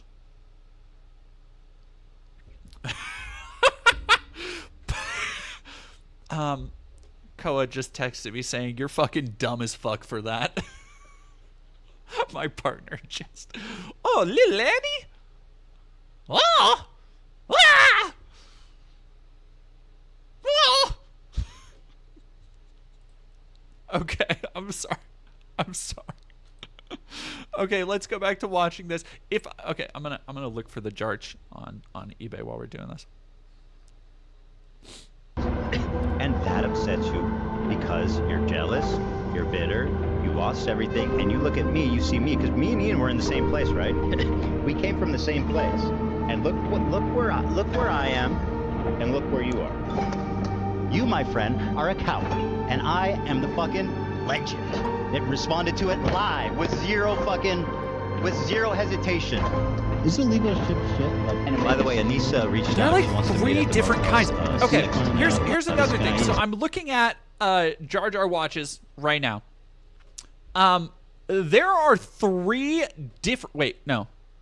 There are 4 different Episode 1 branded Jar Jar Binks watches. There is one that talks, war crime. There is one that comes in a tin. There's the Jarch, the one and only, except no substitutes. And then there's another one that is just like has his face on a clock, which is that's insane to me. Oh damn.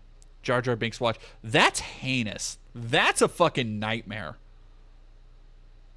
Okay, hang on, chat. Hang on. I need to find this one and show it to people. Yeah, here's the tin one. Where's the fucking one that I'm looking at now? That's just a goddamn hell. That's actually kind of bussin'.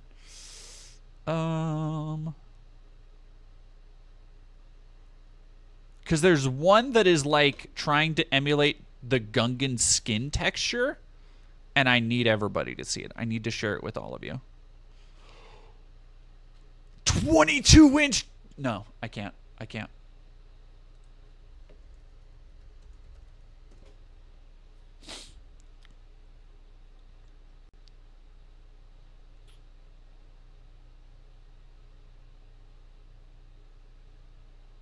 Is it? What the fuck? Is it that one? I think it might be that one. Nope, it's not that one. Where the fuck is it? I'm looking. It's this one, but I want to see the one that is fully laid out. God damn. Because the title is literally, I'm looking at Star Wars Jar Jar Binks Watch Never Worn. All right, let me see if I can find it.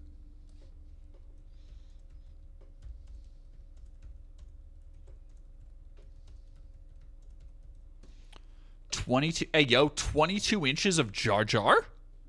Hey, yo. No exact match is found. The fuck? I'm looking at one. Okay, let me see if I can find... Let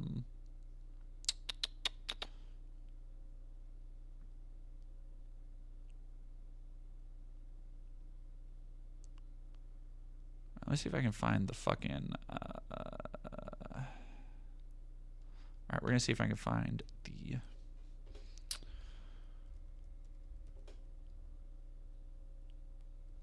seller.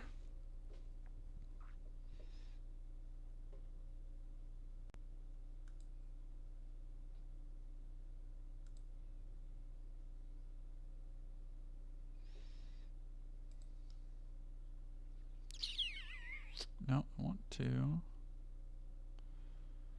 No, I want to go by sellers.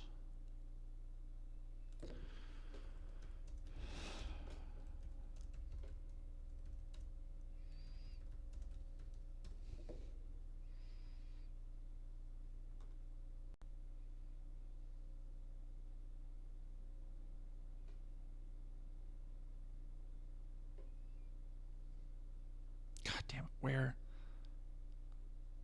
It's a heinous, it's, oh God, it's so fucking vile. I'm on eBay Canada? The fuck? Alright, let me see if I can, oh, you know why? Never mind. I got it.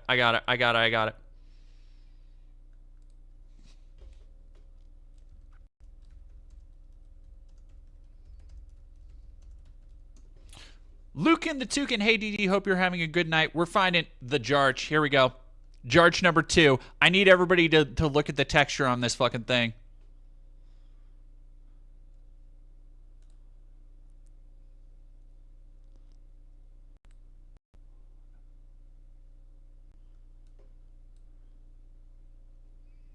Come on. Take me down to the Jarch City.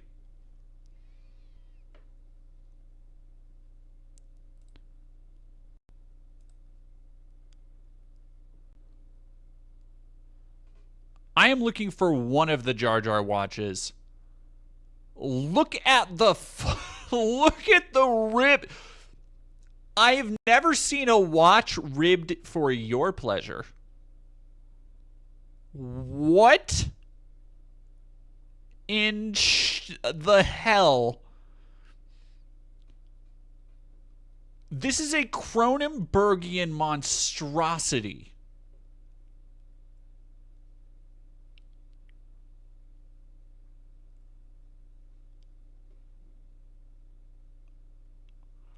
But you know what? It's kind of dripped out. I'm not gonna lie. In like a Cruelty Squad kind of way, it's kind of drippy. It's giving like Toxic Avengers. Max's Animates. Oh, by the way, that Toxic Avenger movie rips. The new one. Chronos wept for the Jarch came to fruition, and not even time could saw its approach. Oh my God, Cyborg Grizzly Games. Thank you for $60. Do it. I need to tell my partner that I have to get the Jarch.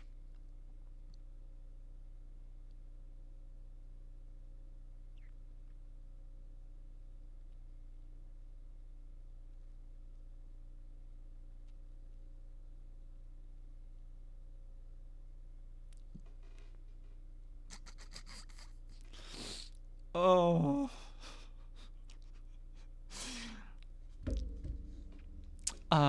That's fucking crazy. And then we need, okay, obligatory. Yeah, Ratfink energy. A little bit. Let's go. Yeah, I remember the lollipop. I do remember the lollipop. God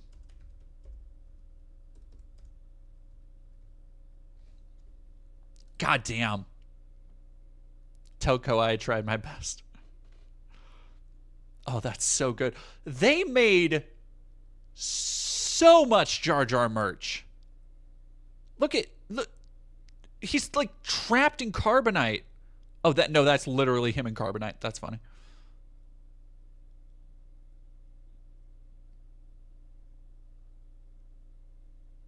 That's Jesus. There is so much. Oh man. The Taco Bell, man, I remember those. Damn, I'm old. Oh, hell yeah.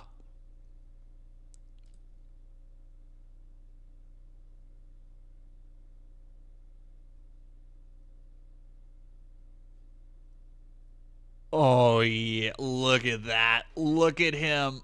He's beautiful boy. Oh, man. Anthony Gramuglia, thank you for $2. Misa say, long live the new flesh. Annie?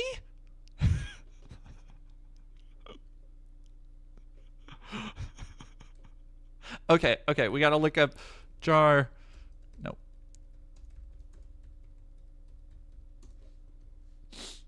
It stays on during. Yeah, that stays on for sure. Yeah, the Jar Jar lollipop is maybe one of the most heinous toy things I've ever seen. It's right up there with the Punisher transforming gun thing. This was a product that they sure did make.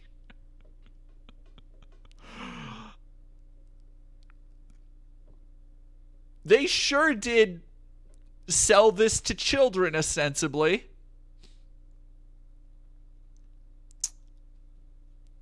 That the way it goes is that you push it and his mouth opens entirely until it's like this. Until he's just fucking dead spacing his maw open for you.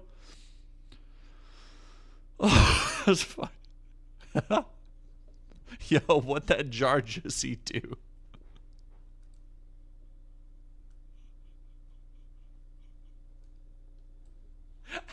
How did we somehow get more heinous and unhinged than an Ammon Animations video? Has to be no. That was sold in like Toys R Us. That's fucking crazy. Oh man. Yeah, and people want to know why there's so many millennial monster fuckers.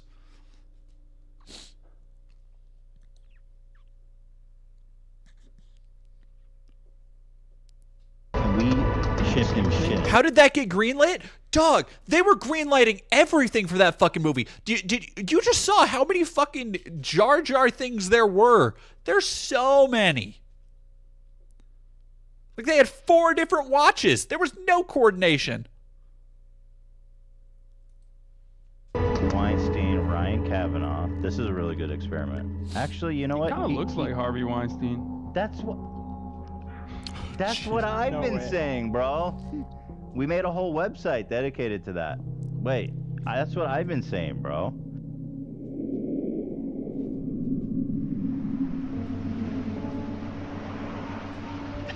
What I want to do is show you guys how I see Israel, because you don't see that. When you listen to Hassan and you hear all these fucking mega lefties talking about it like it's some super racist, crazy, like Jim Crow style of society. Like, I can't wait to show you guys how beautiful, how multicultural, how like free it feels for people, or just it's a beautiful place. It is.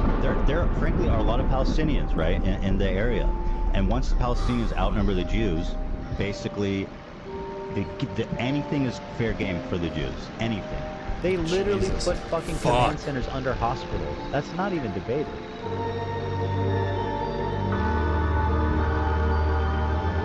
900,000 Jews, approximately 700,000 to 900,000, were forced to become Zionists. I would like the bikini is crazy. I would love for Ammon Animations to make a game. I would love that so much. God, that's so fucking good. How do you think Ethan's gonna respond to this vid? Probably saying animations is like paid off by fucking Hamas or some shit. That's fucking crazy. By choice, but because they were forced out. The vast majority went to it. Oh damn, Hitler and Yahoo. Oh, this is Death Stranding-ish.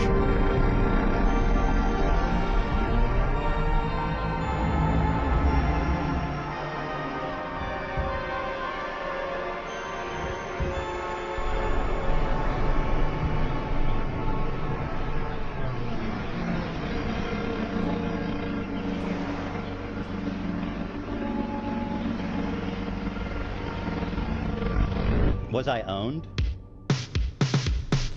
Was I owned? I fucking love that. I fucking love that, chat. Man.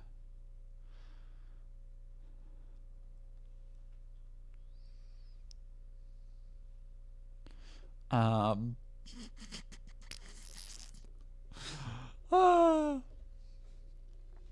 not afraid, Annie. God. Unfortunately, I think Jar Jar is going in the regular voice rotation. I think Jar Jar is going to be... Thank you, donors, Ethan Klein. That's so fucking good. God, that's so fucking good. Yeah, no, it's going to be Solid Snake, Jar Jar Binks, Alex Jones. That's the main. Oh, boy. Chat. We've had a pretty good time tonight. Let's go vibe with I think Maple Takes is the only one covering the Free Palestine flotilla, which is something I didn't get to tonight. So go give some love to Maple Takes, go follow over on Twitch. And keep an eye out for the next couple days. I will have a video out. And yeah, thank you all for watching. I hope you have a wonderful rest of your night. Because this was actually a lot of fun. And I'm glad so many people were here for it. And I appreciate you all. I love you all. Keep each other safe. Keep your community safe. And have a good rest of your night. I hate what they did to changing the fucking raid functionality, because I want, just give me the ting. Give me the ting. I already have a raid in progress. Why is it not tell me? Do I just end the stream, or what's going on?